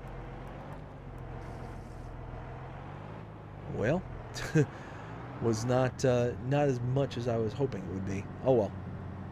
I forgot this only takes like 60 liters. Let me make sure. Yes, I want this on the smallest bale size. I don't want it to be too big like the last time, because I learned my lesson that you cannot change your bale size mid kind of mid run is what I'm trying to say. You can, but for some reason when I was trying to change it mid run, it wasn't adjusting the final output volume, so it was just continuing to produce. It was producing the correct bale size in the end, but it was keeping a whole bunch of extra product in the chamber, so it just wasn't working the way I was hoping it would. Here, let's do this. Let's fold this away. Turn that on. I want to see that blue light. Lowered.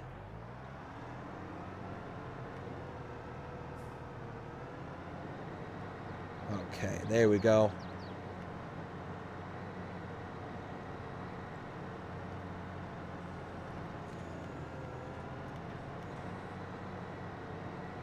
Now, I want to get those little bits if I can. Yes. So you got all these little tufts and all these little bits that are just kind of hanging out on the side of this field. They've been sitting here for months. Yes. Now we finally got it all cleaned up. Every time I come by here, I see those little bits of grass just kind of hanging out on the side there, and they're just sitting there mocking me. They're like, ha ha, you missed us last time. Nah, nah, nah, nah, nah. That's what the little piles of grass are saying to me.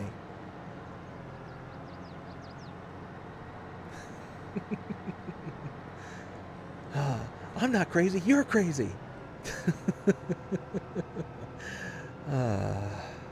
Gotta love it, just gotta love it.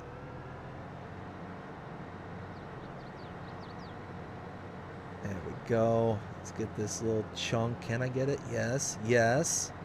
All right. Now we're talking. Beauty. Now we can just make our way around like normal. We don't have to worry about any of that kind of crud that was all on the edge of the fields there. Ugh. Now, we were talking about old television shows and stuff earlier today. One, for some reason, just came into my head, and the A-Team. Love it when a plan comes together. That was a good old show.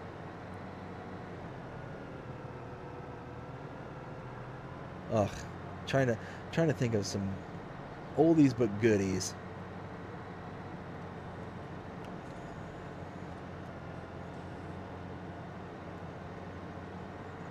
Oops. We're leaving. No grass left behind. Again, Again, Trolls. For some reason, my wife keeps trying to put on Trolls for our daughter. And my daughter, she has like beyond zero interest in it. But my wife, she just really wants to watch that movie. And she's hoping that the bright colors will keep my daughter interested. And nope.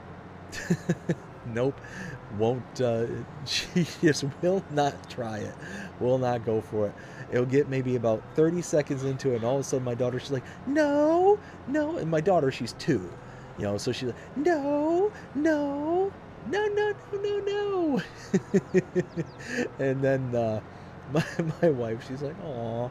So she gets all disappointed and whatnot, and she's like, okay, we'll turn on something else. And we inevitably turn on something like, I don't know, like, I guess here lately it's been like Coco Melon or, some stuff like that. But I keep missing these little chunks here.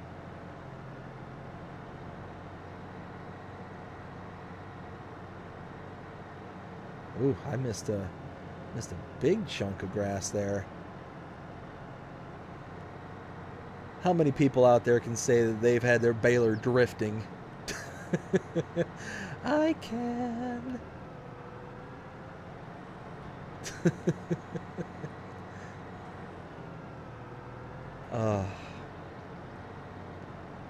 Gotta find the humor in life. There we go. We got it. Turn that off. When we get to the next field, I'm going to catch up because I see that chat is just rocketing past.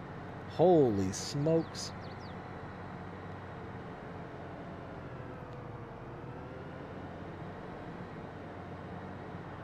Alright, so this is the next one, and this next field is going to be silage bales.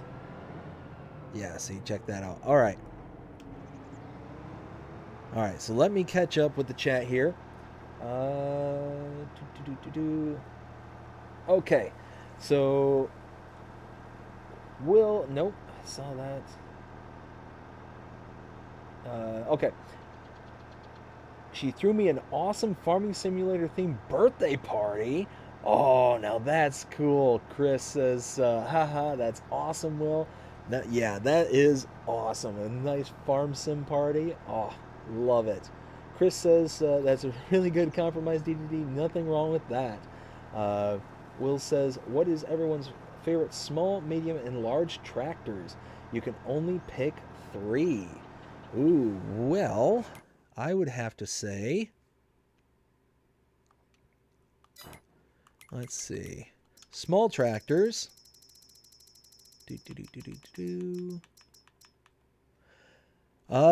This one, the Lizard 6205 automatic. I love this one. Just the kind of look of it. I just like that. I just really like that kind of old school look. Medium tractors. Do I have it? I don't. So one of my favorites in the medium section was the case. It was the case tractor. It looks similar to this Fiat here, but it was the base game case tractor from last year. I don't think we have it in here, but they ended up, it had like the purple and blue kind of pro written along the side of it. I can't remember what it was off the top of my head for some reason. And then large tractors. Again, I don't have a lot downloaded in the ways of tractors, but it's going to be the Steiger, the case Steiger. I absolutely love the Steiger brand. I mean, look at that. That is just classic in my opinion. That red on black. Oh, just mwah, love it. And then actually this one, the quad track. That one's my favorite right there. Yeah, I love that. And you got 700 horsepower almost. That just brings the Tim the Toolman Taylor out of me. Get that man grunt going on. Love it. Let's see. We've got Saskatchewan just hit 148 subscribers. That's awesome, Saskatchewan. How you doing today? Hope you're having a fantastic day so far. Just uploaded a video on 32X map. Nice. Will T says three of each. Oh dear. All right. Well, I'll get back to you on that one, Will. Let's see. Will says for small, they are the Farmall 1066 Hydro by Giants, the John Deere ABY by EY Modding, and John Deere 4020 4010 4000 by EY Modding. Nice. Saskatchewan says I'm making a multiplayer server on FS22 on Elm Creek on PC and just plowed 12 fields together. I'm going seed on what we have 8 X9 combines with 45 foot header. Server runs tomorrow 24/7. Respect the server. That's awesome, bud. That's really cool. Chris says, sorry I saw your question, Will. I am just helping my hubby figure out an attachment for his truck on FS. Oh, nice. That's awesome. You know what, Chris? Tell your hubby, go Wings. Actually, I think the Wings are playing tonight. What is going on here? Sorry, I got my watch too close to my phone and started freaking out at me. I think the Wings are playing tonight, actually. Let's see. Saskatchewan says, who wants to join my server tomorrow on Elm Creek? Will says my mediums are the Alice Chambers Series 7000 by Julian F. Modding. Nice. The John Deere 7M by Abrotonio, and Case IH Magnum 8900 series by Casarius Modding. Those are all nice ones there, Will. Very nice. Saskatchewan says on FS22 on PC must have a mic and Discord. Gotcha. Nice. Will also says my large ones are the Case IH AFS Connect Steiger. Yes, nice. By Carl's Farm. Custom Modding Class Zerion 5000 4200 by HR Frost and Versugbau, and John Deere 8R series by Custom Modding. Pacovia, hey, how's it going? Hope you're having a fantastic day so far. Says hi, small, the Massey Ferguson 6S medium Deutz. It's the Deutz Series 8 and Big Fent Zerion 5000. All very nice ones. Still waiting on the Case 715 Quad Track. Nice. And Saskatchewan says, catch you later. Back to work. All right, Saskatchewan, have yourself a good night. My Edmonton Oilers today, 4-2. Very cool. And did join my Discord, Dave? It's my channel. Oh, nice, bud. I need to do some more research as for Discord. I have a Discord account. I just need to figure it out and understand it a little bit better, but that is on the docket for future development here on the channel, is to get a Discord in order to have some more means of communication, because why not? It's the way I see it. Now here we go, we're gonna make some silage bales. Let's do this.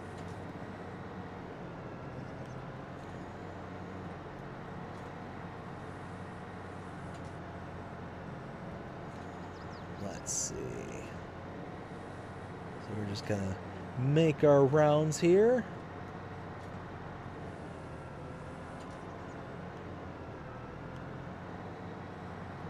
Oh. I'm getting out of control. Don't drop it. No. Whew. Why am I not picking that up? That was weird. That was really weird. All right, there we go. Now, let's go.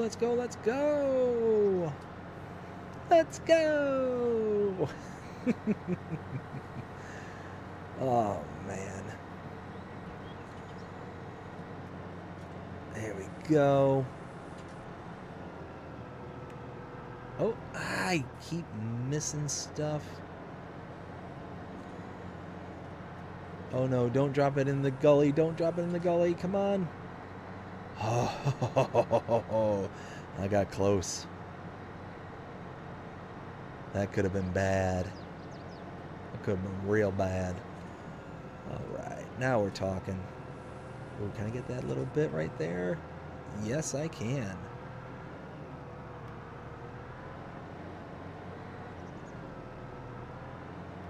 Oh, and we got that little chunk there too. Even better.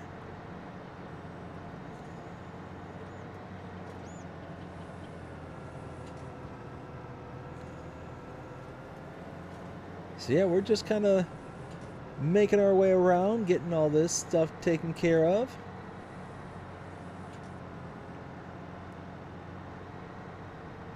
Get this chunk that we missed, and now we can kind of make our way through. I love that you can just drift a baler. Who doesn't love the baler drift?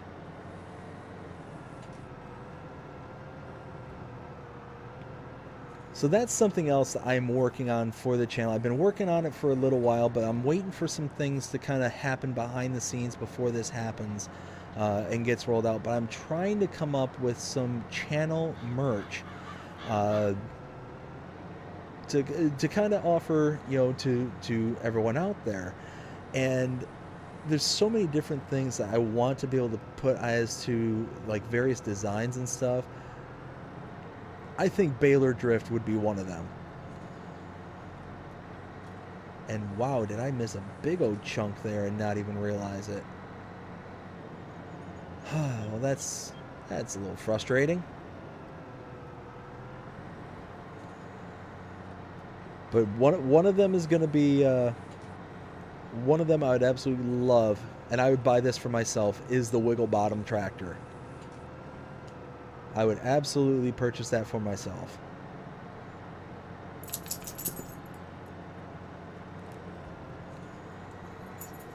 Let's see. Chris says, the universal truck hitch is so messed up, we just about died laughing watching the shenanigans unfold trying to attach stuff to it. Oh no. Oh no, that's one of those situations that it's so bad it's good, I presume.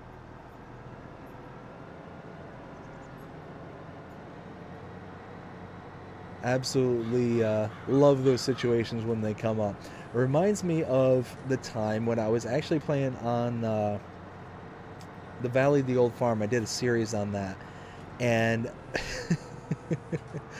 I was working on a baling contract, and I had a Case Steiger as well as this baler, the quick baler.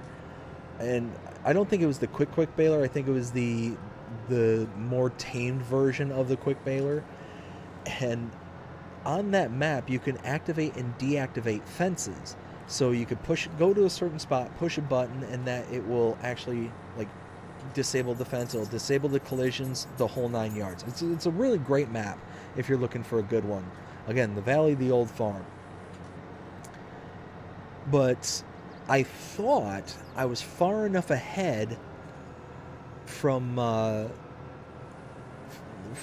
the fence when I went to re-enable the fencing. I was a little wrong.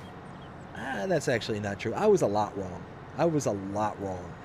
And when I reactivated it, the tractor was kind of sent into the stratosphere. I'm pretty sure I attained Mach 2000 and was so twisted and bent out of shape that the tractor was just gone. It was just absolutely gone. And I ended up accidentally pushing the disconnect button from the baler. I lost the baler. It just disappeared off the map. Don't know. To this day, it could be just floating out in space. Maybe it's keeping some satellites company. I don't know. But needless to say, I had to sell the baler at a severe discount because, I mean, whenever you're selling things from the buy menu and not directly from like the sale point, you take that big discount, that big hit And that's what I ended up doing. I ended up taking a big hit so that I could then repurchase it, because I didn't want to have 2 of those things on my inventory and have just that constant reminder of, ha, look at this guy, he lost a baler. Don't know where, but he lost it in space. So, yeah, needless to say, that's where that was a fun experience. And I don't know what happened, but I didn't record that happening. I wish I did. And I wish I could have posted it, because that would have made an awesome blooper short. And actually, it was funny.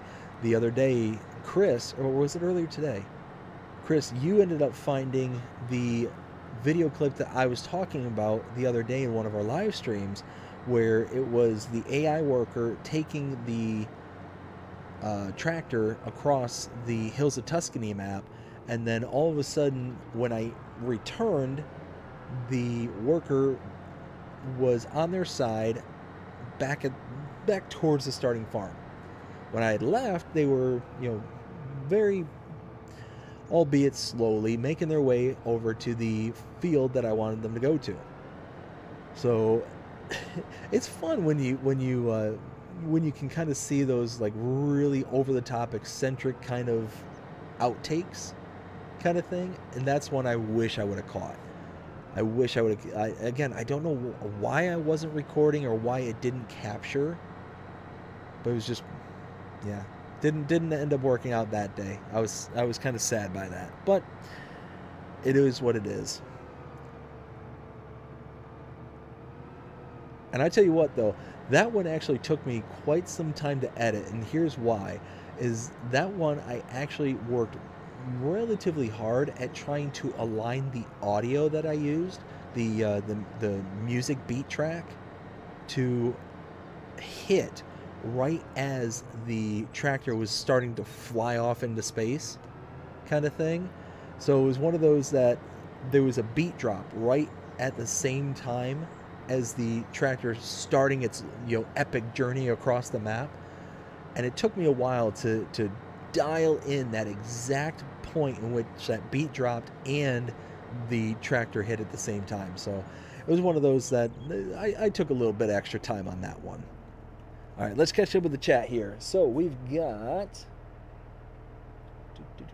here we go. Will is saying, I'm going to try to do some more work on the map, but it's coming up on Maple Weekend. Maple Weekend? What's Maple Weekend? Will also says to Chris, LOL. Chris says, ugh, I have 2 favorites for the small tractors. It is hard to pick one, LOL. What is everyone's favorite combine? With 3, Chris says, yes. It got so janked up. Will says, mine are the Case IH Axle Flow 250 series by Custom Modding, the Class Lexion 600-700 series from 2012 to 2020 by US version by SID Modding, and John Deere S700 series combine by Custom Modding.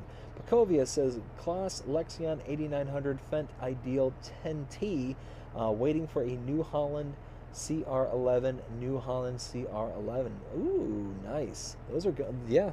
Will and Pacovia, those are all good ones. Will also says, I got a tough one for you guys.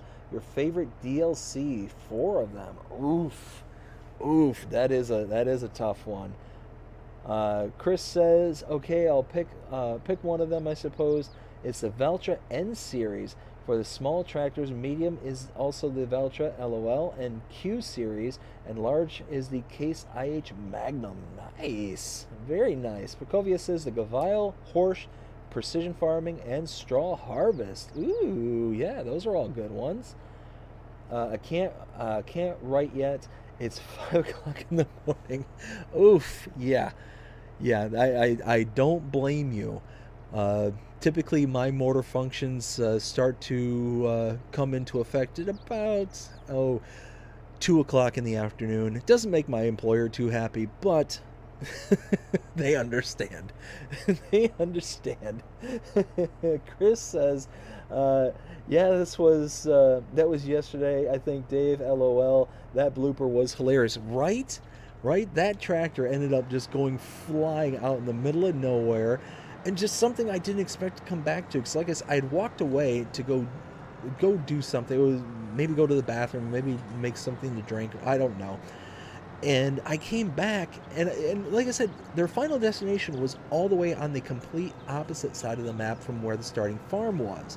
So it was one of those when I came back and saw them over by the little village that's right there next to the starting farm, I was absolutely beside myself. It's like, what just happened? And it was one of those I couldn't do anything about it until I stopped recording. So I eventually had to, right the ship. I had to turn the tractor, back onto its wheels because it fell onto its side. And once I did that, then, continued the recording as, I intended to do.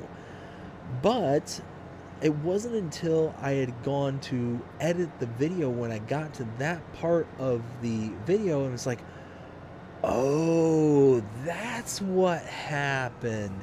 And it was just one of those, like, the most wild thing I have ever seen. Like, besides, no, that's not true. It's not the wildest. It's certainly one of the wildest things I've seen, error-wise for this game. But I would definitely say the one where the Case Steiger, the big beefy Steiger, and the quick baler went into orbit. That was by far, in a way, the craziest one. And like I said, I wish I captured that. I wish I had that on video because that was an whoa, there's a border right there. There we go. Let's oops. Back up. Beep. There we go. Oh, come on, you. There we go. Let's go.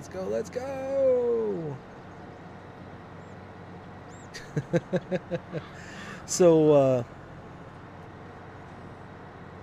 I had mentioned earlier today how it was a good day. It was a very, very good day. And I didn't go into too much detail. I'll go into more detail now. So, as I had mentioned on the channel a couple of times before, there's been some real craziness going on with my job here lately. And my wife and I, we work for the same company. Well, a lot of craziness has been happening, and we haven't been able to work for the past going on 2 weeks now. And growing more concerned as time passes. Thinking the company has been generous enough so far to continue paying us and doing all this stuff because it's not anybody's fault or anything like that. Just one of those that it is what it is kind of thing. Well, what ended up I had been talking to my boss a lot here lately, and he's been basically saying how, we don't know when things are going to be, back to normal kind of thing. Well, you hear that, you might as well start typing up your resume. And I told him, it's like, well, that might be what I have to do. And thankfully he's very understanding, and he really, really likes me. So it's one of those, Dave, we'd hate to lose you, but one of those, you have a family, I understand. I completely get it. You gotta look out for them. And, with not knowing what's going on and what kind of timelines we're dealing with here, we gotta do what we gotta do, kind of thing. Well, I was speaking to him today and got the official confirmation that, not gonna have to worry about anything. There's not going to be any, cutbacks, layoffs, anything like that. So we're good to go. We're very, very excited, very happy about that. Yeah, just one of those was a very big concern for a little while, especially, like I said, it's been now 2 weeks, over 2 weeks. It was, I think, 2 weeks as of yesterday-ish. So, yeah, one of those where very, very good news. Very happy. Not going to have to worry about anything, and is basically just a vacation that was not anticipating to be able to have. And with the wife being now 7 months pregnant, and ultimately that was the biggest concern. That was the scariest part about it, was not knowing whether or not we were going to have insurance for when the baby comes, kind of thing. So was petrified about that. That was really starting to wear on myself, on my wife, and anybody who has been with a pregnant woman, especially with our circumstance. I'm mainly speaking from my circumstances. I'm not speaking about women in general here. But with our circumstances, because we had to do the IVF route and all that stuff, stress is like the worst thing that she can be going under. And stress for anybody is the worst thing that they can be going through. But especially with this, because there's so many different things that can occur and complicate things and the whole 9 yards. So it's one of those, this stuff going on and having that level of uncertainty happening. Now there's certainty. Now there's, no worries, no stress, and all that stuff. So, thankfully everything's good to go. So happy to report that. Very, very pleased. All right, so we are getting our last little chunk here. And, ooh, all of these are going to the same sell point. Nice. That's awesome. All right, well, boop. We'll turn that off. We don't need that anymore. We got all of our bales made. And let me just confirm this just in there, and then I will check through the chat. Livestock bales, livestock bales, livestock bales. All right, yep, perfect. So that is accurate. Let's go get the truck. And then we got to go down the road to grab the bale trailer.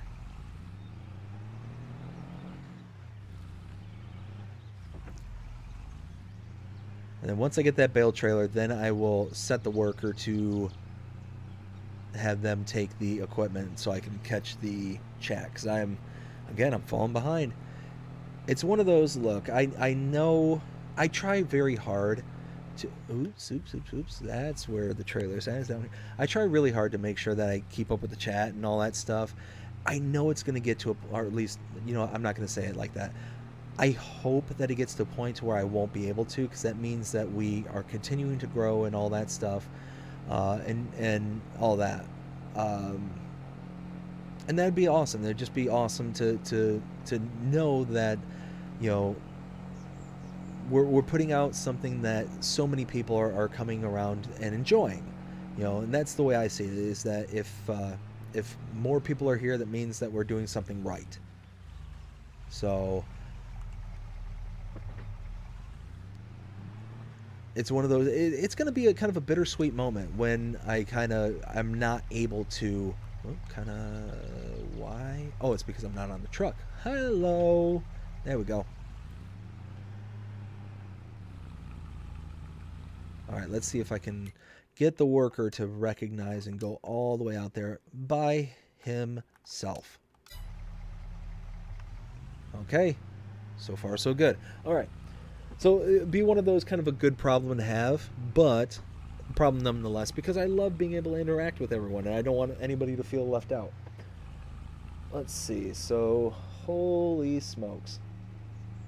Yeah, see, Will says, mine are the Oxbow DLC, the Pump and Hoses DLC, Precision Farming, and Vermeer DLC. Very nice. Straw Harvest comes in close and fourth. Chris says, fave DLCs, Horse, Hay and Forage, and the Premium Expansion. Very nice. Very nice. Will says, Maple Weekend is where people come to see how maple is... Oh, you know what? I should have kind of put that together, because yeah, you said your family's into the syrup business, so that makes all the sense in the world now. Chris says, I'm Canadian. I don't even know what Maple Weekend.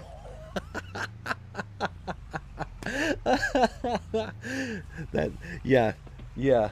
I also live under a rock 75% of the time, though. You know what? Nothing wrong with that. Nothing wrong with that. You know what? I'm close enough. I'm from Michigan originally. Now I moved quite a ways away, and kind of in the opposite situation now down here in Florida. But yeah, being a northerner, I should have known. Uh, should have known.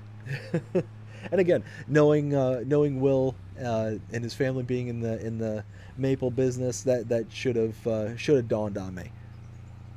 Let's see. Will says, "What is everyone's favorite forage harvesters?" Will says, "Mine are the Class Jaguar 830 900 by EED 123, Class Jaguar 695 by EED 123, and the Class Jaguar 900 Type 502 by Skywalker Farms." Nice. Will also says, "I'm just curious on what people like to use." Pacovia says, "Base game forage harvesters." You know, it's very rare that I actually use forage harvesters. It's incredibly rare. But I do have one that I really like because my biggest thing is twofold. I like the way that things function, and I like the way that I can get into them cheaply. And these are mine. It's, I think, exactly what you just put down there, as a matter of fact. The, yeah, Jaguar 695. Yeah. Um, yeah, I like forage harvester. I love all equipment that I can get into for cheap, so it makes it easier to kind of get in the door with that particular set of farming. So that's me. Let's see. Will also says, "What is everyone's favorite mowers?" Okay, you know what? This one I can definitely do. Hold on. So self-propelled, I really like the Big M 450 with PTO. One, because it's the fast mowing that you can still do, and you can get 603 horsepower. But you can also use the attacher in the rear with a PTO, so you can hook up a baler. You can have whatever you want behind this thing. It's awesome, and I love it. Uh, the Swather, this one here, love this, and where is the mowers? Where are you, mowers?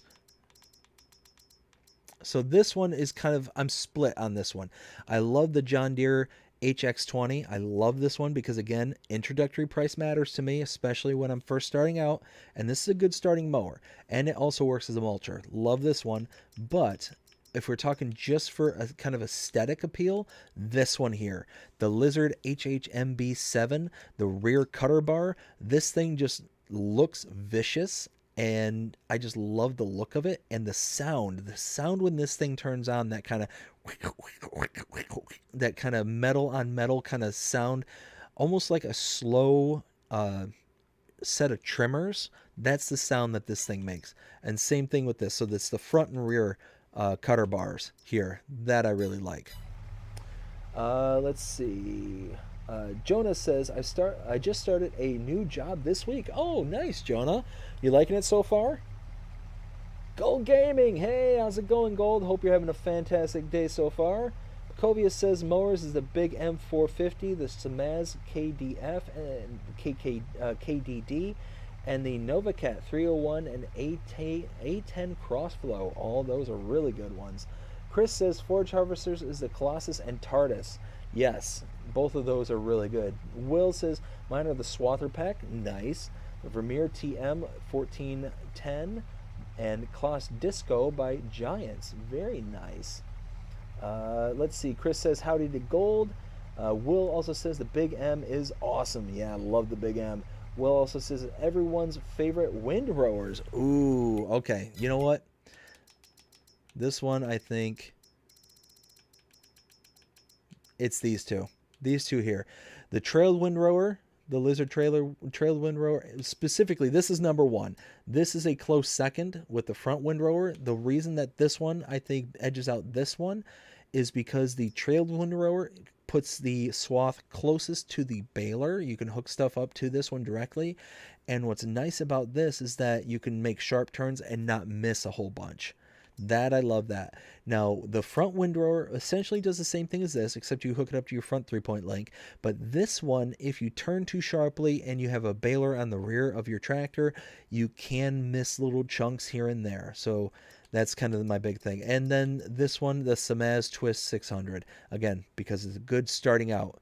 So you start out small, you can go a little bit bigger, and then go a little bit bigger. And what's really nice about this, 20-meter working width. You can get this up to a 20 meter. You've got the 10.3, the 12, the 16, and the 20. So this thing is awesome. And the unfolding and folding animation this thing has is really cool. So yeah, love it. Those are my faves. Let's see. Chris says, mowers, base game Chrome Big M mower, usually with the drawbar and front hydraulic to attach other equipment to it, and the mower with the ultimate baling pack. Yes, or the Wii as it's called. Yes.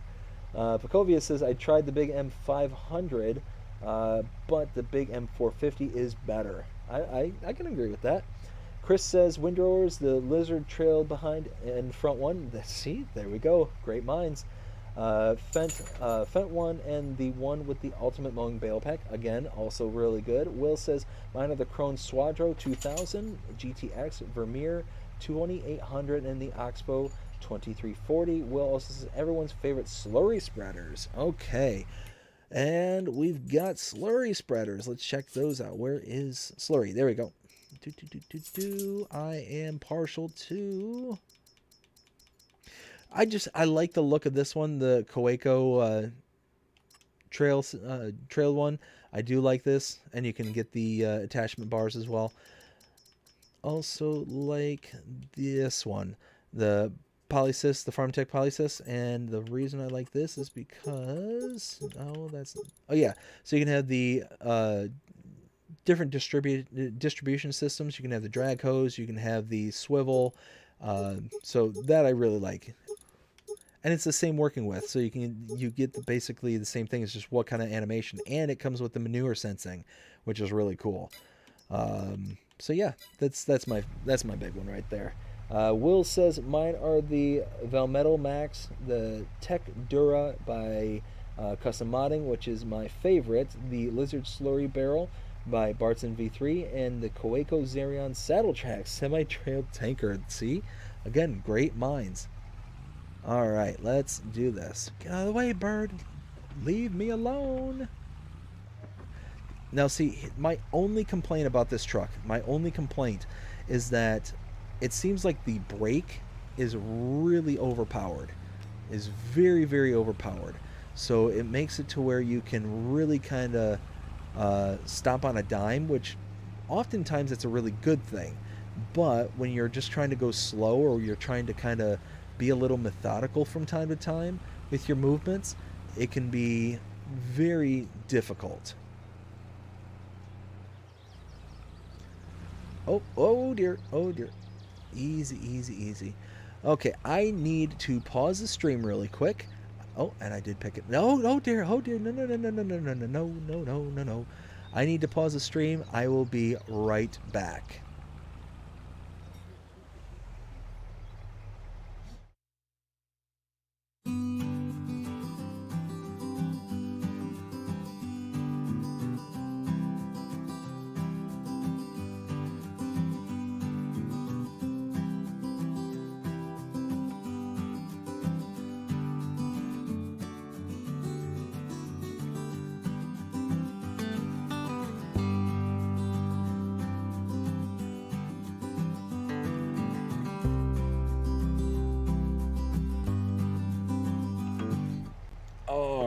I am back. So sorry about that. Had to wish the missus good night. Let's see. Ken, hey, how's it going? Hope you're having a fantastic night so far. What up, BDD Gaming? Let's see. Will says, what is everyone's favorite manure spreader? I will get back to you on that one. Chris says, what truck is that? I can't tell. Yes, it is the F100, I believe. It is here, cars, and yes, the Lizard F100 V8 1975 from the Lizard F100. mod. So yeah, like I said, it's a good mod. It's really solid, and I do like it. But here, if I get going, I'll show you what I'm talking about. If I get going and I just let off the gas, not even hit the brake, just the gas, and let me show you the lights. Like, that's how quick this thing brakes. So again, I mean, you got to be really like heavy-handed in order to get this thing to kind of move. Oh dear, oh dear, oh dear, oh dear. Who says you need all four wheels?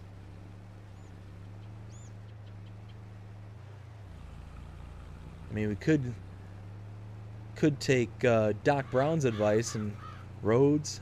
Where we're going, we don't need roads. All right, we are full. Let's take this in. 3 bales left. That's what it looks like. Okay. Okay, it's not bad. It's not bad at all.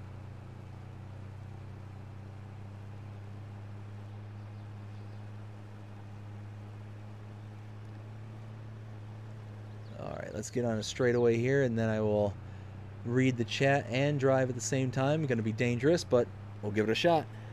Chris says TYT and also HB. I don't know what those are, Chris. Will says mine are the Crescendo SVL pack by DD Mod Passion and base game K brand SLC 141.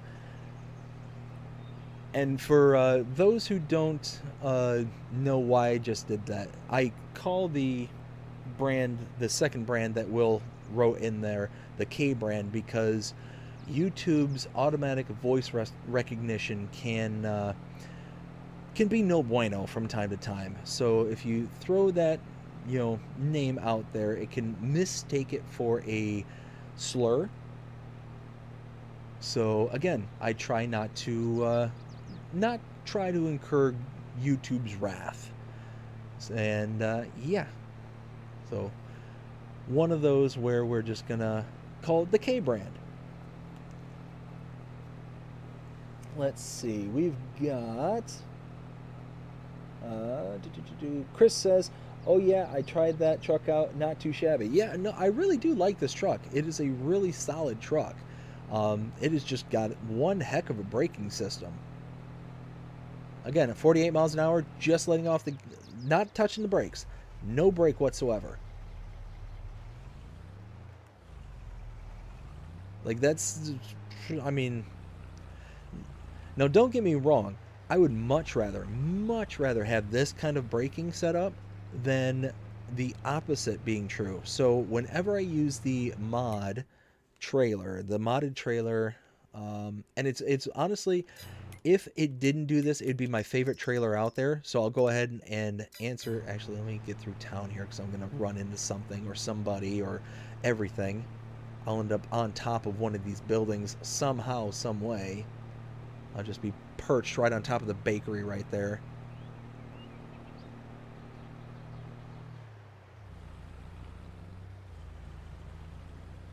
And I just clipped that sign and I just ran that person over, and I'm using 2 wheels on the trailer. It's chaos and pandemonium. Oh my goodness. Oh, see, that train's coming at me. It's coming for me. All right, well, that one contract is finished. All right, so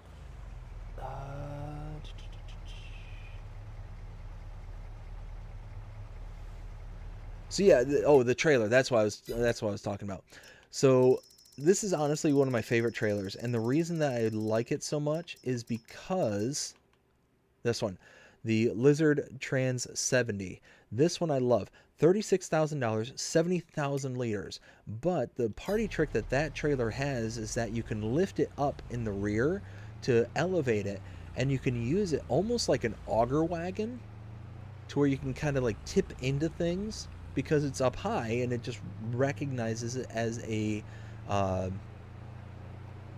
as something that you can use to fill up things. So I usually use it to go out into the field and add seeds to seeders, planters. I can take it out for fertilizer, for extra lime, all that stuff, and I can dump it directly into the tool or implement, and it's awesome until you try and stop. Until you try and stop it, it is almost impossible to stop on time. You have to stop like you're trying to stop a train. And I wish I was exaggerating. I really wish that I was exaggerating, but I'm thinking that even with this braking system on this truck, it would send it down a country mile. That's my guess. Maybe one day we'll test that theory. But especially when it's fully loaded, like even when it's not fully loaded, it still takes forever to stop. But when it's fully loaded, you need to start braking miles before, or else you're going to go flying by. Not even just a gentle stroll, just you are just continuing on at top speed. You basically have the same braking capacity as the train.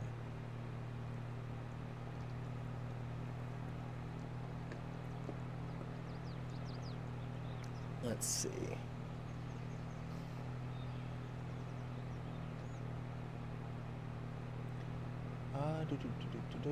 Where was I? Chris says, where was it? Oh, it just jumped on me. Oh yeah, I tried that truck out. It's not too shabby. Beck says, it seems the torque ratio is incorrect for the F100. I think that's likely correct. Operating position.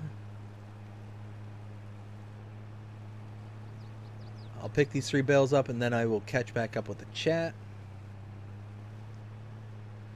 Oh dear. Oh, wee. That reminded me of the one short that I loaded. So if you are looking for a very funny short, I don't have the name of it off the top of my head, but I'm in the middle of doing a map tour, and I'm so preoccupied with talking and explaining something at that moment. I'm going around the outer perimeter of one of the fields, and as I'm going around the outer perimeter, I don't realize I'm catching up to the main road, and next to the road is a giant culvert, like a trench in between the field and the road itself. I'm going as fast as that truck will take me, like 70 plus miles an hour, and then I'm sitting there just talking. All of a sudden I hit that thing and I go flying Dukes of Hazzard style into the sky, and I start tumbling end over end, and then boom, land on my tires. I let out, like, I'm just rattling off, fact after fact after fact, and all of a sudden just hit this thing and I'm like, whee, with a really high pitched, kind of whee. And then right back to what I was saying. There was no pause, no gap in it whatsoever. And I had so many people comment that was one of the funniest clips that they'd seen. Because there was literally just serious, wee, not serious, or back to serious. Like no in between. I remember reading the comments on that one, and I was laughing really hard because it didn't even dawn on me. I was just showing it showing it as like, hey, look at this ridiculous thing that I did. It didn't even dawn on me what I was saying and the reaction that I gave, kind of thing. So it was a funny clip. If you find it in the shorts, give it a look see, because it'll put a smile on your face, I think. And I meant to catch up with the chat when I was picking up these bales, and again got distracted by my talking. So we'll pick up these bales and then we'll get to the bales and then we'll catch back up to the chat. There we go. So we were at Will saying, what is everyone's favorite cars, not semis? 3 to make it difficult. Well, I do like this F100. I like the looks of the pickup 1984. I do just, you know what it reminds me of? Has anybody seen the show The Trailer Park Boys? It just reminds me of Bubbles' truck. That's just what it reminds me of, and it's funny. Um, Outside of that, I really don't have much of a favorite when it comes to cars. Actually, no, that's not true. I like the 82 Studios, the vintage looking truck. I forget what that one's called, but that one's really sharp, and I do like the look of it. We've got Ken saying, pretty good, did a 55K silage bale contract on field 30. Nice, Ken, that's awesome. By the way, I shouted you out earlier for being the newest member of the channel. Just want to make sure that while you're on here, I give you another shout out. So thank you, Ken, for being a tier 2 member. I greatly appreciate you. Chris says, oh, take your time and hurry back. Gotcha. Oh my goodness. Thank you for explaining that. Timothy, hey, how's it going? Hope you're having a fantastic night so far. I use that trailer all the time in game. It's a good trailer. This is a solid trailer. I do like it, and one of the things I really like about it is the function here where you can kind of tip it out, so you can remove the whole auto loading feature and then kind of, you know, have that as a cool little function. I like it. It's just something interesting you don't get to see often. Will says the Lizard Silverado 3500 by Agrotonio, the TLX 1982, that's the one I was talking about, 82 Studio, and the 3500. Yes, so both of those are really good. I'm not a huge fan of the 3500, and the reason being is that actually that's not true. I love the looks, I love the aesthetics of it. It's very nice, and it's a very nice truck. One thing that drives me nuts about it is as I'm driving down the road, it gets really squirrely. It kind of like drifts, and then I spin out in it all the time. I'm not sure why. It just seems like it hates me. I don't know why. Chris says the Lizard F350 truck is pretty good. Yes. Will says everyone's favorite semis. Anything by 82 Studios. Anything by 82 Studios is top. I love it. Beck says the Kenworth K200. Ooh, that's a good one too. Chris says top 3 from the top TLX. Yep, there you go. 2022 Lizard F350 and the Lizard Silverado 3500. We've got Will saying the International S1800 Plus by Julian F. Modding, 82 Studios TLX Phoenix. Love that one. And the Max Superliner, also by 82 Studios. Chris says it'd be nice to have some hitches options for some of these trucks, though. Yes, 100%. Will also says, I'm sorry for all the questions. I'm just very interested in what people use. No, man, it's all good. All good indeed. Chris says, my favorite semi is the Roadrunner Plus. That's a good one, too, because she's a beauty. I agree. Also, the TLX Phoenix series. Yes. Will also says, everyone's favorite trailer and bale trailers. Pacovia says, Will T, I'm also curious. The only mods I don't use are the mods that are unrealistic. Okay, nice. Ken says, congratulations on purchasing your farm. I appreciate it, Ken. Yes. We got to a real good point in the series here. I was mentioning this earlier, to where we're finally able to not only afford the farm, but then have some money left over. And here we are again, live, continuing to rack up that cash so we can continue the story and continue going forward. So really happy about that. Let's see. Ken also says, you're welcome, BDD. Chris says, sorry I was away for a couple. No worries, Chris. Chris also says, a couple of minutes there. Will says, the trailers I use are the bulk truck bed pack by BC Bueller, the Lizard Superior end dump trailer by Carl Farm, and the Silage Boss by BC Bueller. All those are really good. Now, the only thing that I found, and I don't know if this is just me or anything like that, but any of the trailers that are like this one, the kind of middle dumps here, for some reason they don't work for me. They don't eject the like I'll go over the sell point, I'll hit the dump button to dump all this product out for sale, but then it will like open the door halfway out kind of thing and not fully empty anything out. It won't even attempt to open kind of thing. It's really weird. I don't know why it does it. It just does it, and it seems like it happens to pretty much every single time I have a belly dump. It seems to happen to it. I don't know if it's maybe a mod conflict or something like that, but it's weird. It's really weird. Jonah says, Will, my favorite thing is playing Farming Simulator. Yes. Favorite is playing Farming Simulator by far. I will 100% agree with that. Chris says, top 3 trailers, Silage Boss, Colossus Titan trailer, and the TARDIS trailers. Those are more, but those are the 3 of my favorites. And then Will says, Bale trailers are Pavelli, Rat by DD Mod Passions, the John Deere 1275 Bale Wagon, and the Rooster by Rooster Mods, and the 50-foot Gooseneck Transport trailer by 82 Studios. Nice. Jody says, my wife says, hey buddy. Don't tell your wife I said hi as well. Hope she's having a fantastic night so far, and hope everything is going splendid for her. There we go. We are all caught up with the chat. Fantastic. Let's go ahead and rock and roll here. Get all these bales picked up, where we're going to start actually making some cash now. Whoa, easy. I gotta stop cutting it so hard and so quickly. I wonder. Nope. Guess not. I was hoping that there would be a button that we can push for this trailer to be able to.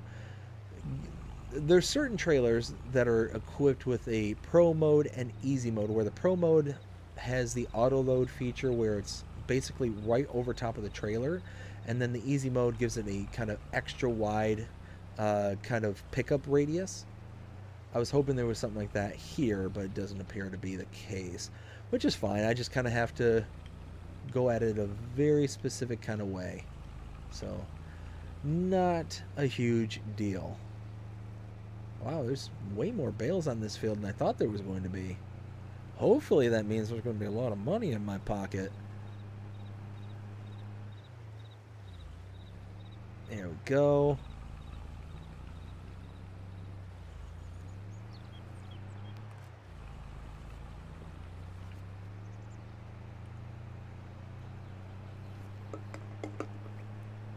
Oh, and I'm dropping my headphones.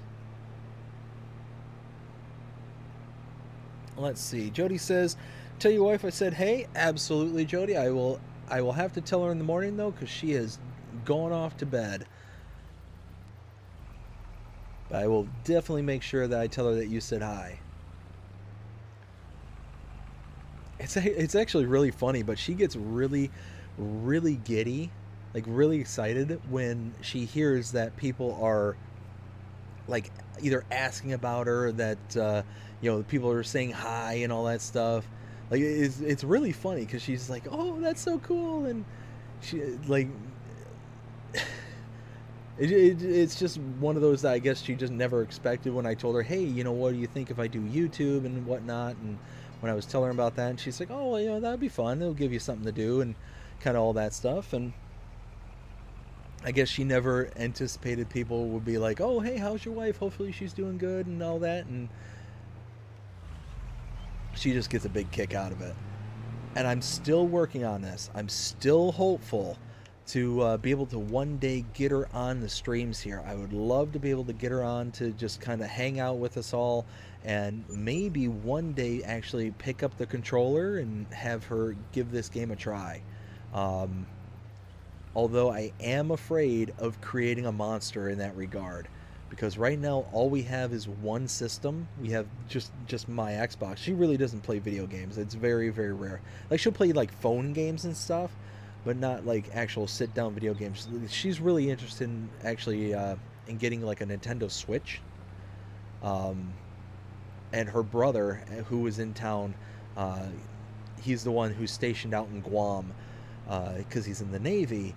He brought his Nintendo Switch when he came into town for his sister's wedding, and he brought the Switch, and we ended up playing it one night after our daughter had gone to bed. And oh my goodness, yeah, he definitely created a monster. Definitely created a monster. She's like, oh, I want to Switch so bad. I want to Switch so bad.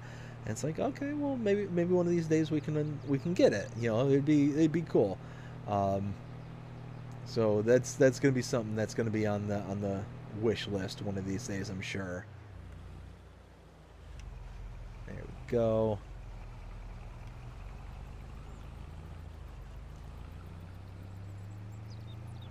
So it just dawned on me. I'm pretty sure I completed the bale contract or the silage contract for this.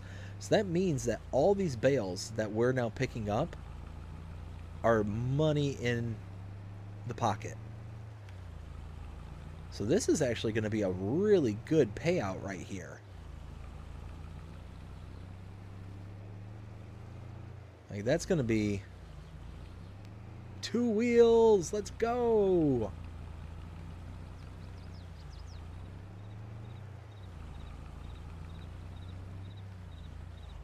Oh dear, oh dear, oh dear. Oh dearie dear.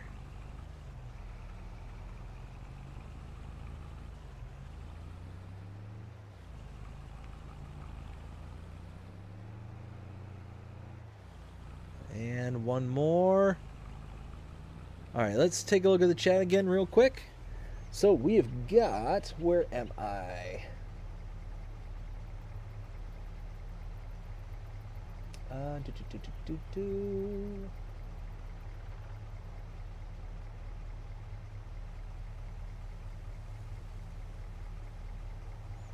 Where it was.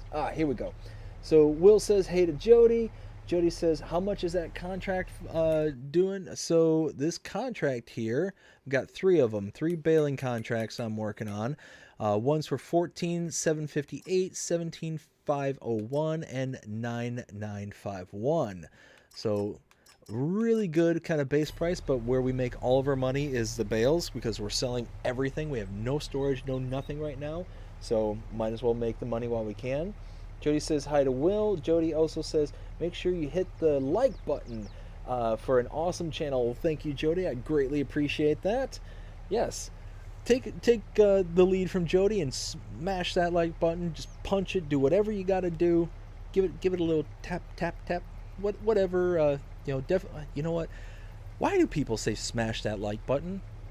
If somebody takes you literal, they're going to punch their keyboard. And you know what? Ignore what I just said. Don't smash the like button. Just gently hover your mouse over it and give it a click. Anyways, Will says everyone's favorite cedar. Oh yeah. Okay, so I've got basically any cedar that allows you to do multiple fruits. Those are my favorite. Any one of them. Love those ones. Jody says, I'm having trouble sleeping at night. Got insomnia. Oh, I'm sorry to hear that, bud. Well, I'm glad that you able to come back to the channel and hang out with us. But would definitely rather you being okay and being able to sleep. So that bums me out. But hope we can at least keep you entertained in the meantime. Jody says, tell her hope that there are more good things about the baby. Yeah, so things are going great with the baby so far. Absolutely fantastic. Like I mentioned a few weeks ago, we went to the high-risk doctor and everything was fine there. We went to the regular OB like last week and everything's looking really good. So we started talking today about the whole 4D ultrasound and being able to see that. We're starting to approach that window where you can actually do the 4D ultrasound. Highly recommend that to anybody having kids. Just one of those, it's a really cool bit of technology, and just being able to see your little one before they come into the world is just, it's an experience all in and of itself. We did that with our first daughter, gonna do it again with our second. So yeah, it's absolutely highly recommend from me. Let's see. Oops, and the chat moved on me again. Where was I? There we go. Will says John Deere C850 air cart and P756 air hoe drill by Custom Modding, Case IH Concord. Air drill system by Casarius Modding, and the John Deere drill N542C by LR Modding. Ken also says if you get a silage contract on Field 30, you only need 126 wrap bales to complete. Fire emoji! Oh man, I tell you what, I am so tickled with being able to see the emojis again. It's been a little while since I've seen them, so getting to see them again on the regular is really nice. I love it. Everyone's favorite planters, go! Jody says, welcome to everybody to the chat. You definitely have a good time here. And Jody also says, my wife likes playing Bratz games. Oh, nice. I know, let's see. I'm not familiar with any of the Bratz games personally, but I'm aware of the like series, like the kind of universe. So it's very nice. That's awesome. Will also says Case IH 2150 early riser planter by Custom Modding, the John Deere DB 120 by JHG Modding, and the John Deere 7000 by Schultz Modding, or Sluchez. That's it. Sluchez Modding. That's the words. Chris says you should be making some good money from. Yes, you make some good money on this contract right here. I'm really looking forward to seeing what we get out of this. Joey says my wife is playing on White Farms now. Nice. That's a good one. That is a good one. Chris says from the contracts. Ken says cool, Jody. Yeah, White Farm is a very, very good map. I like that. And it's, ooh dear. And it's one of those that it's a bit smaller than the usable space there. So you get that really nice, crisp, clean map edge. It's very rare that you get a full map here on console where the map edge is utilized well enough to where it actually looks like the map's continuing on. There's few exceptions, very few exceptions, but most of the time it just looks like a mess on that kind of outer perimeter of the map on a full 2x by 2x. But on those small maps like White Farm and all that, you don't have to worry about that. You can get a nice clear image kind of going beyond the outer perimeter of the map, so it's really nice. All right, now I'm really curious to see how much we're going to get off of this particular load, because it's one full load. It should be all cash in my pocket. That train's coming after me again. I heard the train tracks going.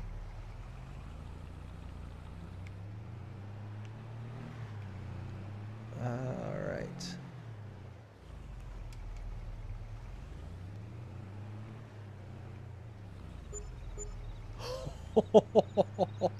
Oh, $45,000, almost $46,000 in one trailer load. Oh, Nelly, holy smokes! $46,000 in one load, one contract. Yes. Cheesy Blaster just subscribed to the channel. Well, thank you, Cheesy Blaster, for subscribing. I greatly appreciate it. Hope you're having a fantastic night so far. Oh man, I cannot believe it. 46 grand. And we still have bales to pick up. We still have bales. This is going to be a huge payout. I was expecting like 400,000 to be kind of the top end. I said maybe up to like 450,000 being the top potential, but I was more hesitant on that one. It was just kind of giving myself a good buffer. But now I'm thinking that might have been like more close to true. So you figure we got 3 more bales here from silage, and we've got all the hay right next door. Let's see, I'm not missing anything, I don't think. Nope.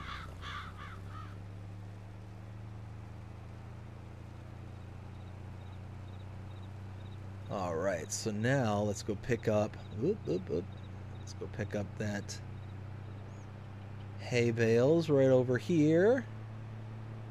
Let's go through the gully. Let's go. Let's go. Whee! Yes.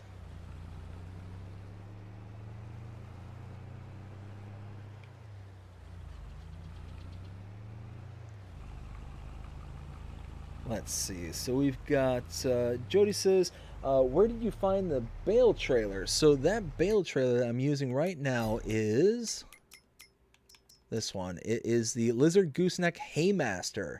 This one is, I like this one. I really do like it. I think it's a really sharp one. It loads 20 bales, so it's not the biggest in the ways of round bales, but it's an auto load trailer. It also works as a normal trailer as well, so I can just dump these out, you know, load them down with straps. Like, that's, again, that's really nice. You can take them off. You can, well, here, let's reload them. And then we can, you know, use this kind of tipping function here to dump them out. Like, that's spectacular. I think that's really cool. And again, it's one of the more kind of unique trailer systems that we have access to.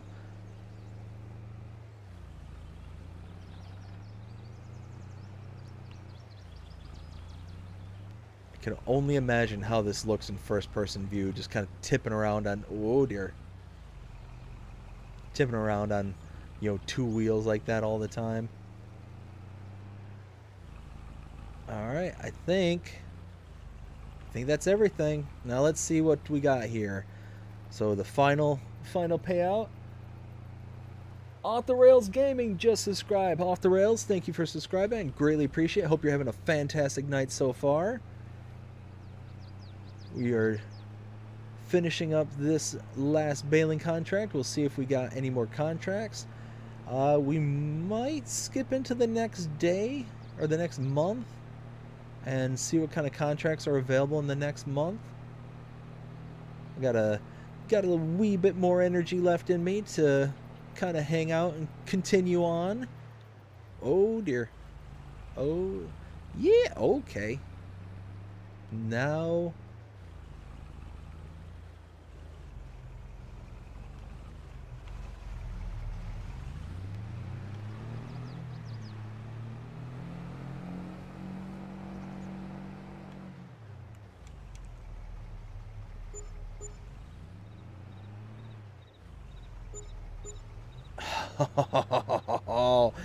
$406,000 total just with sold product.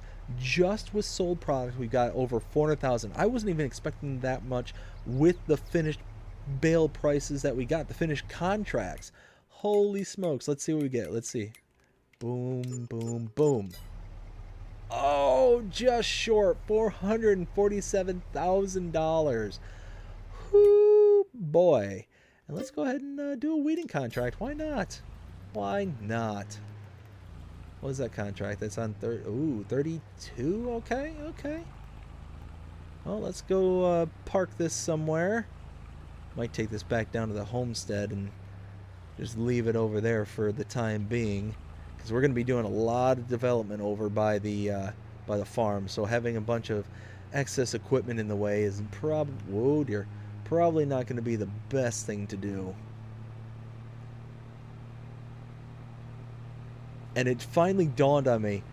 So I don't know if anybody remembers me talking about this last live stream, but I was commenting about how I thought the pickup truck here had such a very small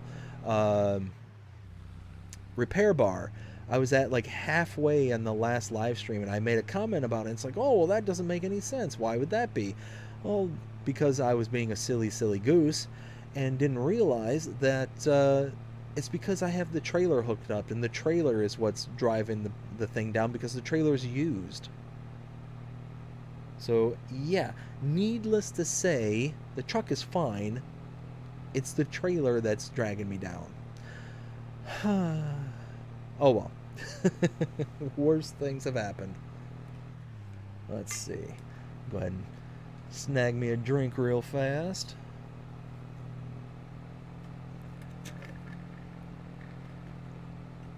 Ooh, and I forgot to mix it. Oof. Oof, oof, oof. Sorry about that. I got me a big old bottle of water here with some water flavoring in it, and completely forgot to mix it when I made it before coming on the stream. So, hey, way to go, me.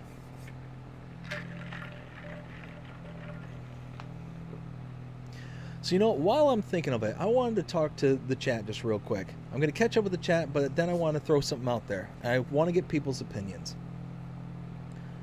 So, let's park this over here, because why not? Okay, let me catch up real quick, and then we'll go on with what I was going to say. So, Will says, everyone's favorite disc hero.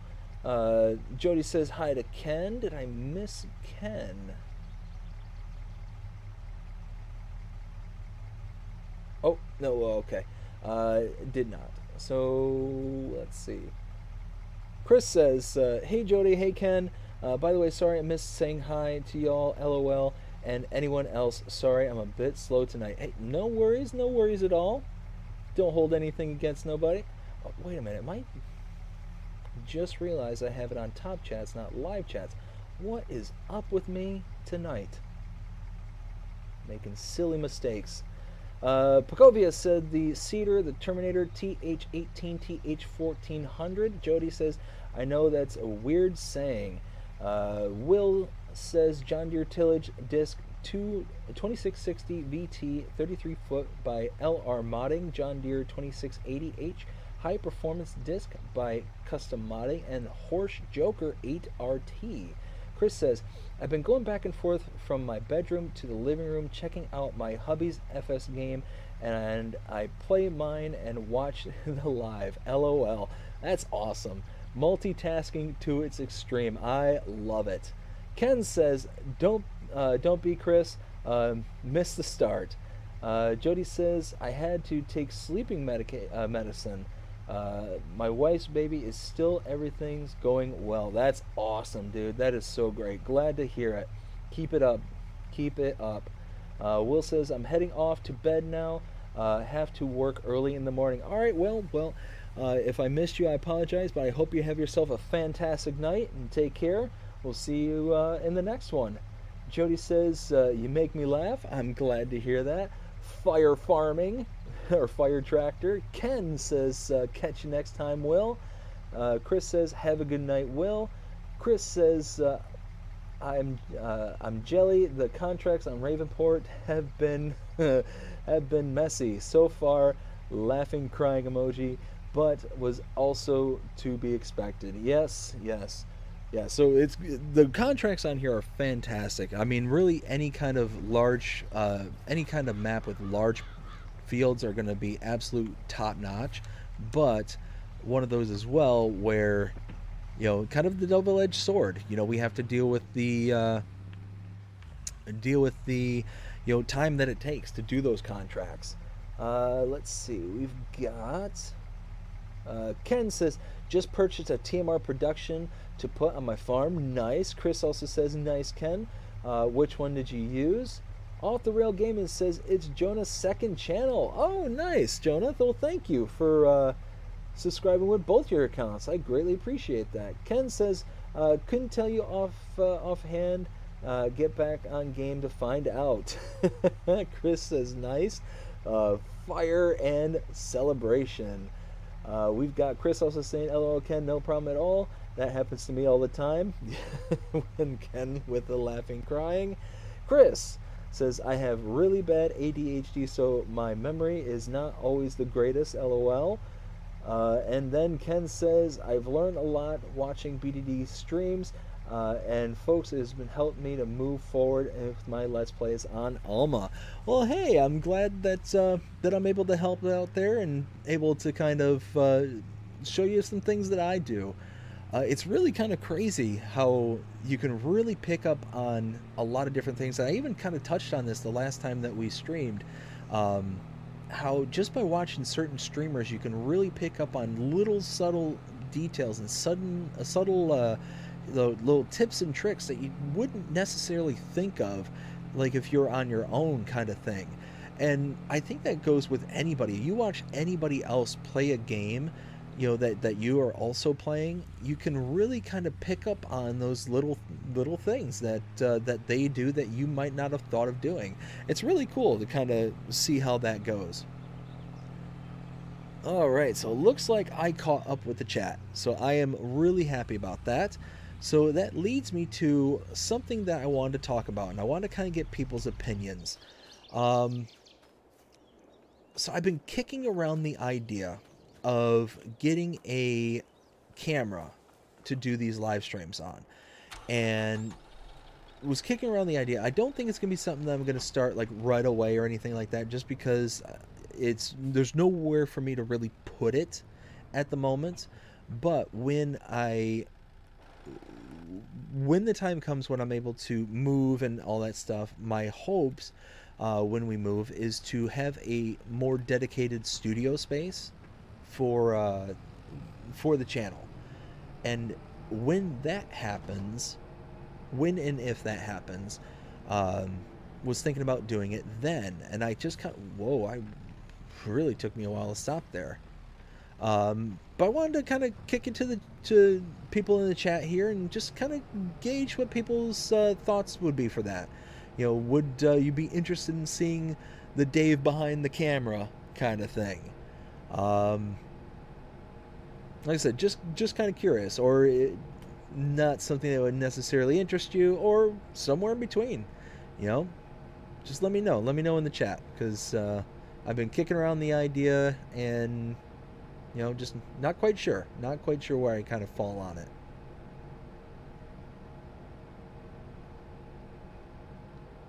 All right, so where's this one? This is the one that's right across the street from the driveway to the homestead. All right, nice.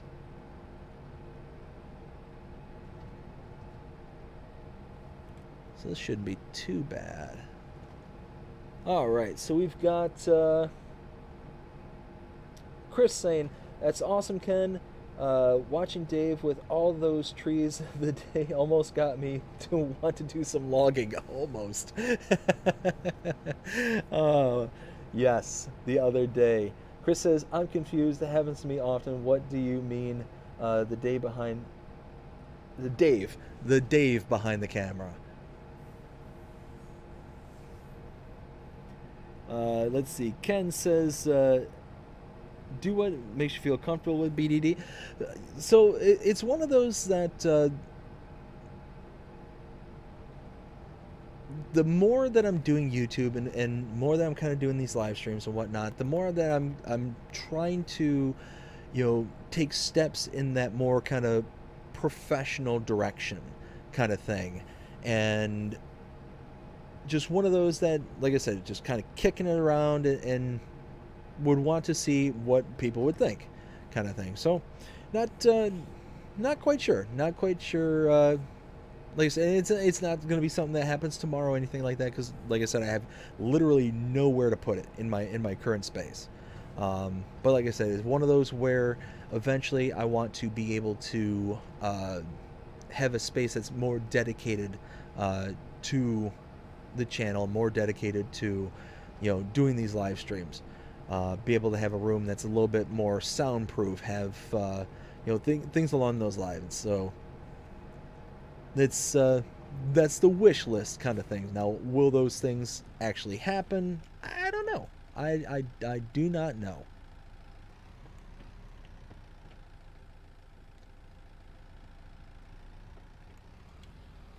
Drop those down. Cut the grass as well for some reason.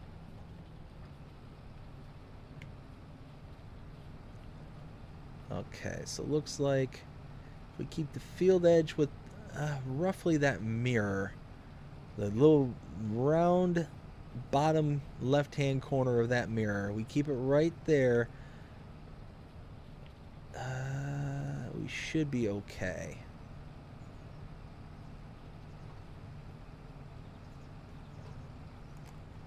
Now I will see. Oh yeah, 2%. Perfect. Perfect.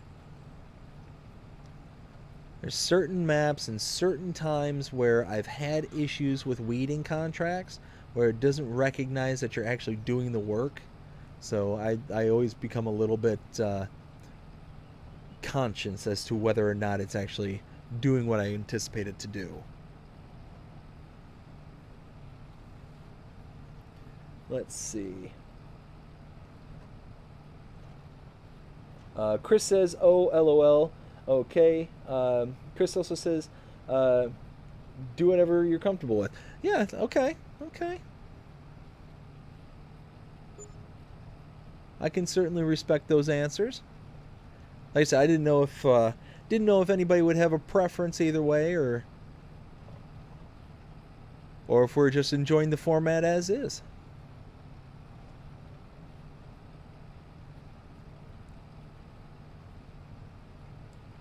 And just dawned on me, I shook my drink earlier and then just set it down and didn't actually get my drink.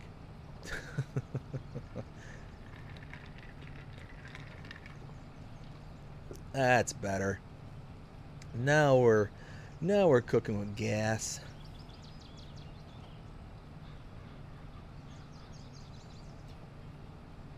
All right, so we are just gonna make our way around, do this nice little weeding contract. Depending on when this is done, then we will either boogie on to the next day, or we will well, yeah, we'll probably just boogie on to the next day. We'll see what kind of contracts we have available to us, and we'll kind of go from there. Ken says, laughing in LOL. Oh, man. I don't know why, but I've been on a real nostalgia movie kick here lately.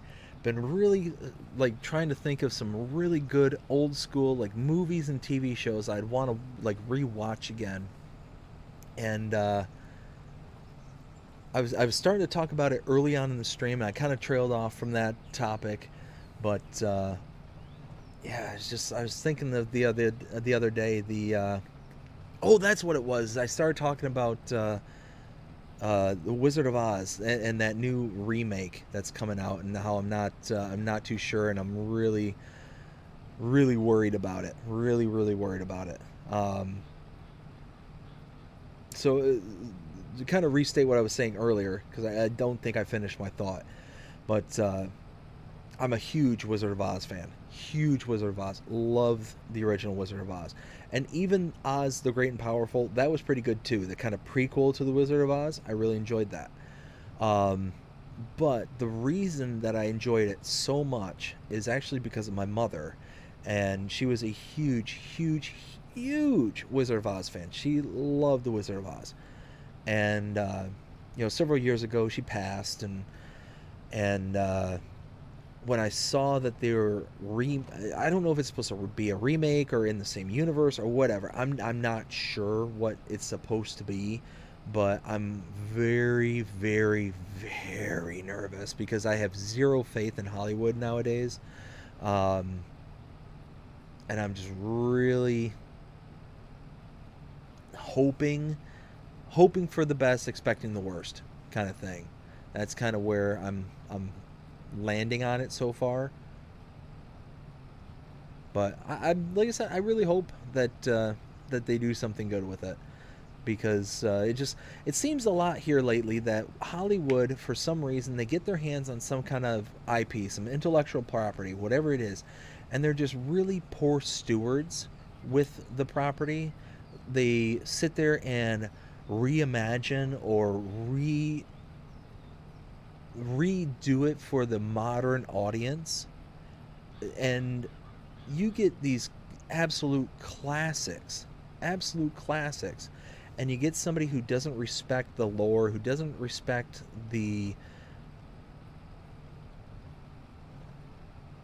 what the foundations are that are in the IP. Then it just does a disservice, and it does really poor for the overall quality of movie. So it's just one of those that's one of those that I'm really personally involved with. Like, it's because of my mother, It's because, you know, she absolutely loved that movie. She showed it to me all the time. Anytime it was on TV or anything like that, she would always have it on in the background, always be watching it. Um, and just, again, it was just a great movie. It is a great movie. So seeing that they're going to remake it or do something with it just makes me extremely nervous, and I'm really hoping for the best. I don't know. I just don't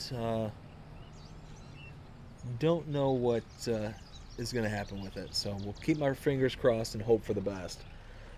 Chris says, if you're concerned about your surroundings, such as not looking like a professional, dedicated space, you can always get a green screen. So that is one of those where I considered something like that. But it's not even necessarily the space that I'm in that I'm worried about. It's that I literally have no place to put it. Because I'm basically in the man cave, in the living room, and uh, the where I'm playing is on my television and all that stuff. I don't have like a coffee table or anything in front of me to be able to rest a camera on to be able to show me uh, playing the game or doing anything like that. So it's just one of those where uh, it's just the space is just not set up to do it right now. That, and I'm pretty sure that my wife would not be too thrilled if I make this space any more into a studio than what it already is. She's already extremely kind and gracious enough to allow me to have the boom mic and all this stuff out in the open kind of thing. So it's one of those that whenever we have guests or anything like that over and they see the microphone or they see like the kind of setup that's in the living room kind of thing, it drives her nuts because it's one of those, it's a topic of discussion. They're like, oh, I see you have a microphone. What's that about? Kind of thing. But it's also a kind of an eyesore for her because she doesn't like to have clutter. That's her big thing, and I'm the same way. I don't necessarily like to have clutter or anything like that around the place. So it's one of those that when she agreed to have the mic out and have it out permanently kind of thing because it's attached to the chair that I'm in. You know, she's like, I don't want much else beyond what you have there. Let's not let this get out of control. Because she hates like cords. She hates like chaos looking stuff. So whenever I hang a TV, I've got to like run it through the conduit to get it down to the floor, and make it look all nice and neat and all that stuff because it just drives her absolutely nuts. And I don't blame her. It's one of those things I'm happy to do because it makes her happy. Kind of thing. Let's see. Ken says, "Oh, I forgot to mention that I purchased the farm next door to me." Wait, I forgot to mention that I purchased the farm next door to me. Oh, nice, nice, Ken. That's awesome. Pecovia says everyone's favorite American and European map. Oh, let's see. So all right. So my favorite European map, it's an oldie but a goodie. It's Calmsden Farm. Calmsden Farm. I really love that map, and I have loved it for a very, very, very long time. I think it's a very solid map, even to this day. And that's kind of like my knee-jerk reaction. Now, if we were to go by, well, you know what? I know a lot of people would be like, oh, well, what about Bally Springs? Or what about this? Or what about that? Now, don't get me wrong. I love Bally Springs, and it's right up there. It's just, Calmsden Farm was out so early. It was one of the first mod maps that we got. And it was just one of those that I fell in love with it so hard right away. And it just always had that kind of special place in my heart. So yeah, that's one of my favorites is Calmsden. But yeah, there's so many great European maps. As for American maps, I would have to say Probably Alma. Probably Alma would be my favorite American map, followed very closely by Iowa Plains View. Love Iowa Plains View. And also, um, trying to think. What are some other solid? Ravenport. Ravenport's a great one. So yeah, I mean, uh, it's so hard to come up with just one favorite kind of thing because there's so many like there's so many maps out there that have like this element about it that I really really love, and then there's this one that this element I really really love on this other one. So it's just like there's certain things that really kind of shimmy the positions around kind of thing. But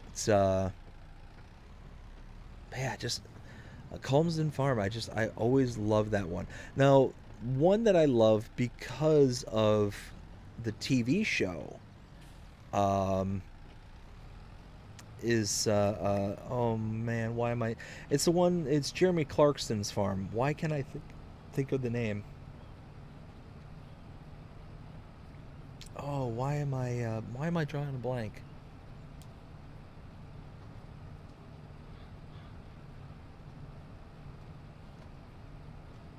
Hmm. If anybody can think of the name of Jeremy Clarkson's farm from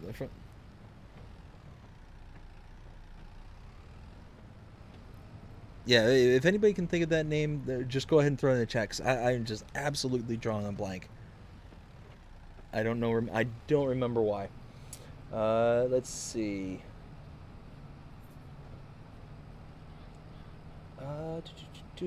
Ken says, "Guess your mind lapses at my game over." Yes, the mind lapses. Oh man, yes.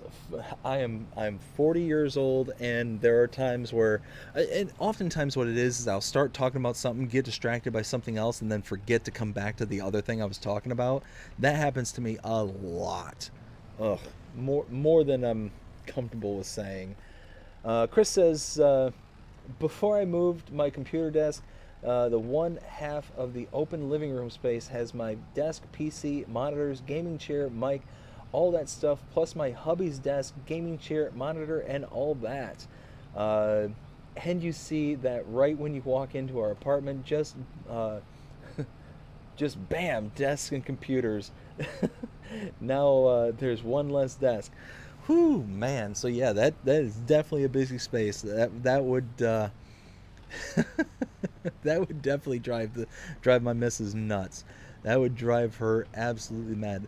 So what's funny is we both work from home, and when you first walk into our house, her desk is right when you first walk into the living room, into the main portion of the house there.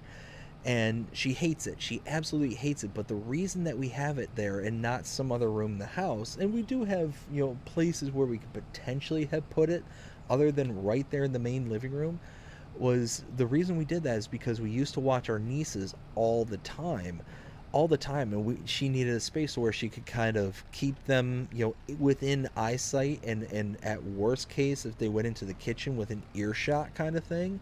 And now that we're parents, and this is long before we were parents, but now that we're parents and soon having the second one on the way, it still works. It still works to where she can have a space where she can kind of keep the kids, within her immediate vicinity. And same thing with me, is my office is right off the laundry room kind of thing, and we can close that area off, and we can have our daughter in there with me if need be, kind of thing, to where she's not going to be able to go off into some other portion of the house, or she go into some some place that she's not supposed to be in, kind of thing. So it works out very very nicely.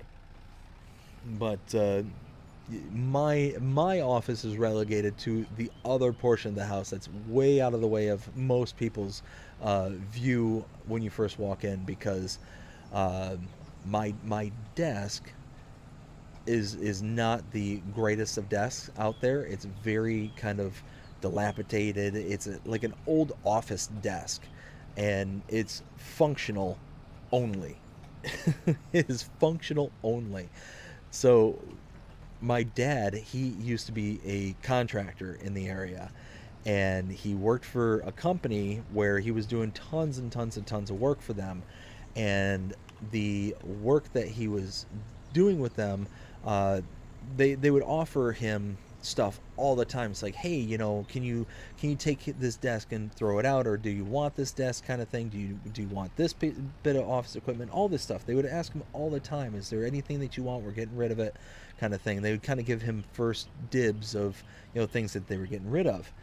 And one of the desks came up, and I'm like, yeah, I really need a new desk, because at the time mine was like one of those cheapo kind of Walmart desks that was like wood, and I think I'd spilled something on it, so it was starting to disintegrate and break apart and all that stuff.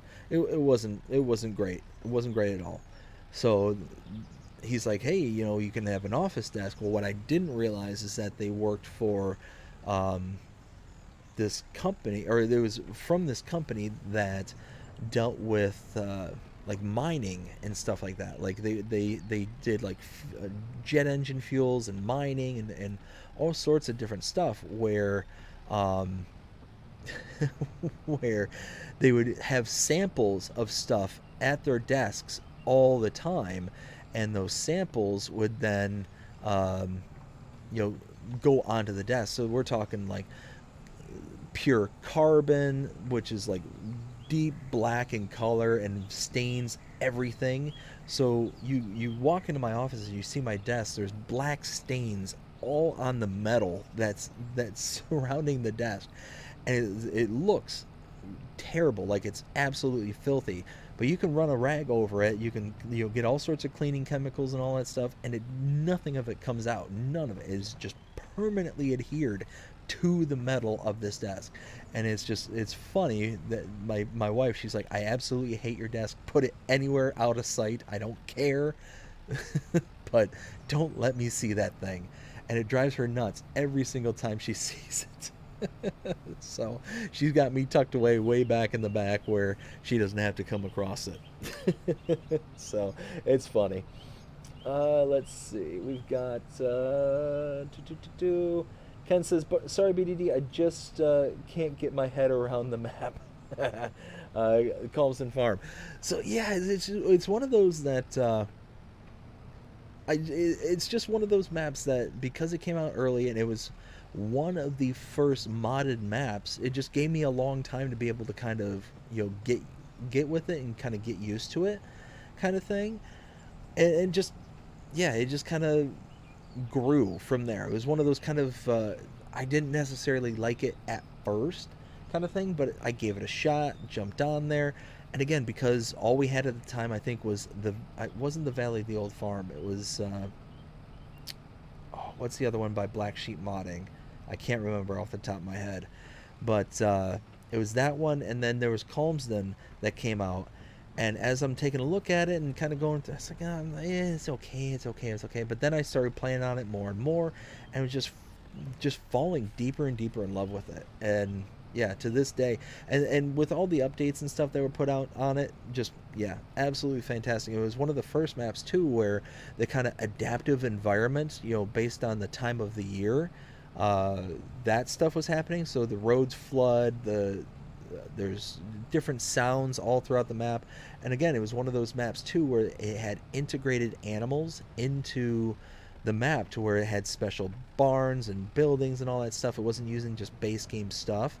So, and it was like open pens and pastures and fields and stuff like that. It was all unique. It was really, really nice, and I really did enjoy it. And still do to this day. So, and again, I can totally understand when it's not necessarily somebody else's cup of tea, but it's just one of those that it's certainly mine. It is definitely up there for me. Chris says, I really like the Bantacal map. There are a few big issues that I really need to fix, though. I've found workarounds. Awesome map, just needs some fixes. I could be misremembering the map. there's a map that's very similar to Bantacow, if it isn't Bantacow itself. That there's a building that's right by the main starting farm, and this building is covered in graffiti. And in the graffiti is an adult male's. And when I was doing the map tour, I accidentally stumbled across this. I had no idea it was in there. And thankfully, I record my stuff. I record my map tours previously, and it gave me an opportunity to edit that out. So I ended up blurring it in the final version. Now, again, I could be wrong. It could be a different map. But that was the one map where I gave a very, very poor rating, and it was because I saw that. Had I not seen that, had I not known that even existed, then I would have given a really high rating. I would have given a really high praise. But I think that was the map where I saw that, and I was really disappointed because it was just very inappropriate for the style of game that this is. So, one of those. I mean, the adult in me is like, not a big deal. It's kind of realistic. That would be something that you would see on, as a graffiti on some building. It makes sense. But the parent in me, the kind of thing like that, it's like, yeah, that's realistic, but inappropriate kind of thing. So that's kind of where I kind of stood on that one, where I kind of fell on it. Like, I think it's Bantacow. I could be wrong, though. Let's see. Oops.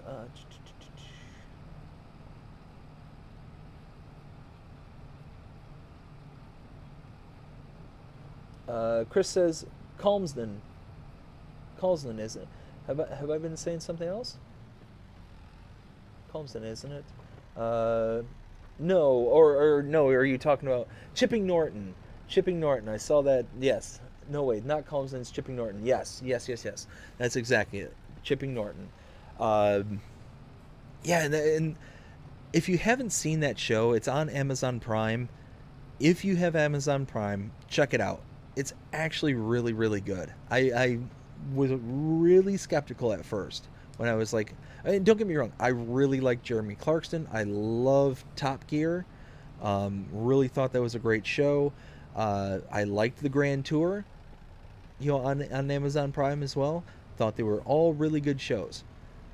But I was really kind of skeptical. It's like, Jeremy Clarkson doing a farming show, maybe not. And I watched the first couple episodes.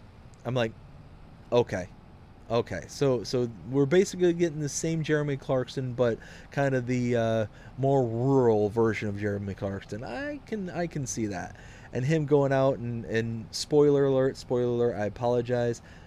Him going out and I won't even specify, but him getting the tractor that he got, I was dying. I was just dying with laughter. I'm like, yeah, that's something Jeremy would do. That is exactly what Jeremy would do. So, yeah, highly recommend that show. It's actually pretty good. Let's see. Pacovia says, now I'm playing on I don't even know how to pronounce that one. Map, pretty good map. Is that a PC map? I'm not familiar with that one, actually. Chris says, yeah, it's a really nice map, isn't it, Pacovia? I am currently playing on that map and Ravenport. Chris, I just don't remember that one off the top of my head. I'll have to think about that one. Chris says, okay, nice. Well, at least you have an office space where you could set up your... yes. So it's one of those, like I said, it's out in the main living area right now, the kind of man cave. So it's one of those that we have the space, we have the ability to set it up. But I like I said, I know it drives my wife nuts. She's let me know a few times that it drives her nuts. And I understand. I completely understand it. You know, I just if I had a different space to put it in, I absolutely would, where it was more out of the way, or be able to pack it away, kind of thing, to where she didn't have to see it every time. But it's just not feasible. Not something that, and she understands it too. So thankfully, it's a nice little quote unquote compromise. Pakovia says to Chris, yes, it is. I like big starting farm. Chris says, yes, same. I love the large field sizes. The town looks awesome, and a bit of detail sprinkled here and there throughout the map. I just really hope the issues it gets fixed. Chris says, laughing to Dave. Ken says, yep, that's yep, that is Chris. Let's see. Chris says, Old Stream Farm. Yes, that's it exactly. I know what you. I know which one you mean, Dave. LOL. Can't think of the name either. Chris says, what? Chris also says, I never saw that on Bantacow. LOL. That better not be it. Like I said, I'm not 100% sure if it is or not. It's like I said, you leave the main starting farm and there's like a little shop area. Like it looks like just a little torn up little building. Like it just looks dilapidated, and a bunch of graffitis on all sides of the building, kind of thing. And one side of the building, it's there.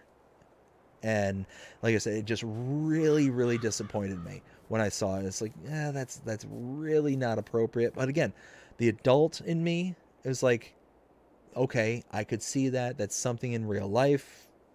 Okay, that I can at least understand where it's coming from. The parent in me was like, no, don't like that. Don't like that at all. Especially for a game that's rated for everyone, kind of thing. That shouldn't be a thing, kind of thing. So, let's see. Pakovia says the only map where I saw naked women was Lekni map. Again, not familiar with that one either. Chris says Bantico has issues with a couple of sale points and the fact that there are 2 grain mills, but neither one can be purchased. So yeah, that's a big one. Chris says, yeah, my hubby loves all the shows and kind of got into the farming show. Oh yeah, it was a solid show. Like it was actually pretty solid. I was really kind of shocked. And there's a lot of people. What I was really worried about is I like the dynamic kind of component between the 3 main guys from Top Gear. You know, Jeremy Clarkson, James May, and Richard Hammond. I really like their kind of banter and their kind of, you know, their kind of repartee, their tit for tat kind of thing. That was all really nice. I liked it. So it just being Jeremy Clarkson, I was really worried that, you know, it was going to be kind of too much Jeremy kind of stuff. Now, don't get me wrong, like Jeremy, but one of those just kind of worried. Is it going to be as entertaining, as funny kind of thing? Is it just going to be Jeremy Clarkson, him yelling power and just him destroying everything along the way? You know, I don't know. I have no clue. But then I started watching, it's like, okay, so he's legitimately trying, but in his own kind of ham-fisted kind of way. So yeah, it was a pretty good show. It was pretty good. I really did enjoy it.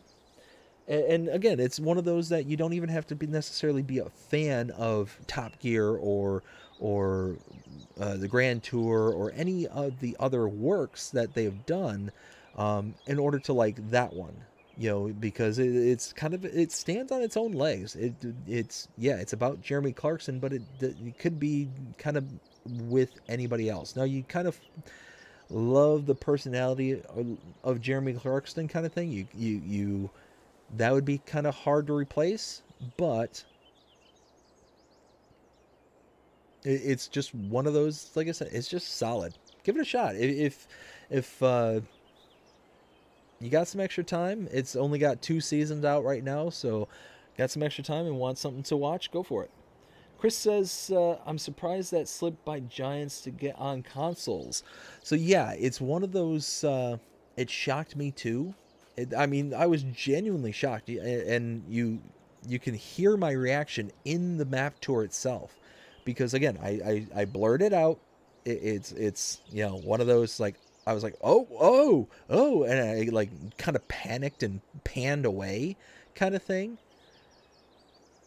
And then dad mode kicked in, and I'm like, nah, no, don't like that, don't like that. And I was sitting there, it's like, oh, I'm sitting there kind of singing its praises. I was really happy with the map. I thought it was really nice. It was lovely, kind of thing. Like I said, I could be wrong. It could be something not Banticow, but it's something in that same vein of Banticow. It's like that same kind of style of map.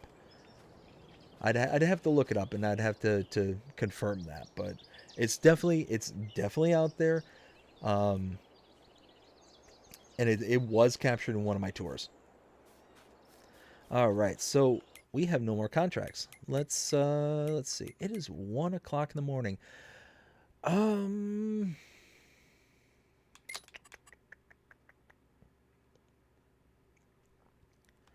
Do I want to skip into the next day? But it's 1 o'clock in the morning. You know what? I think we got a lot accomplished tonight. And I think that we are okay with that. Yeah.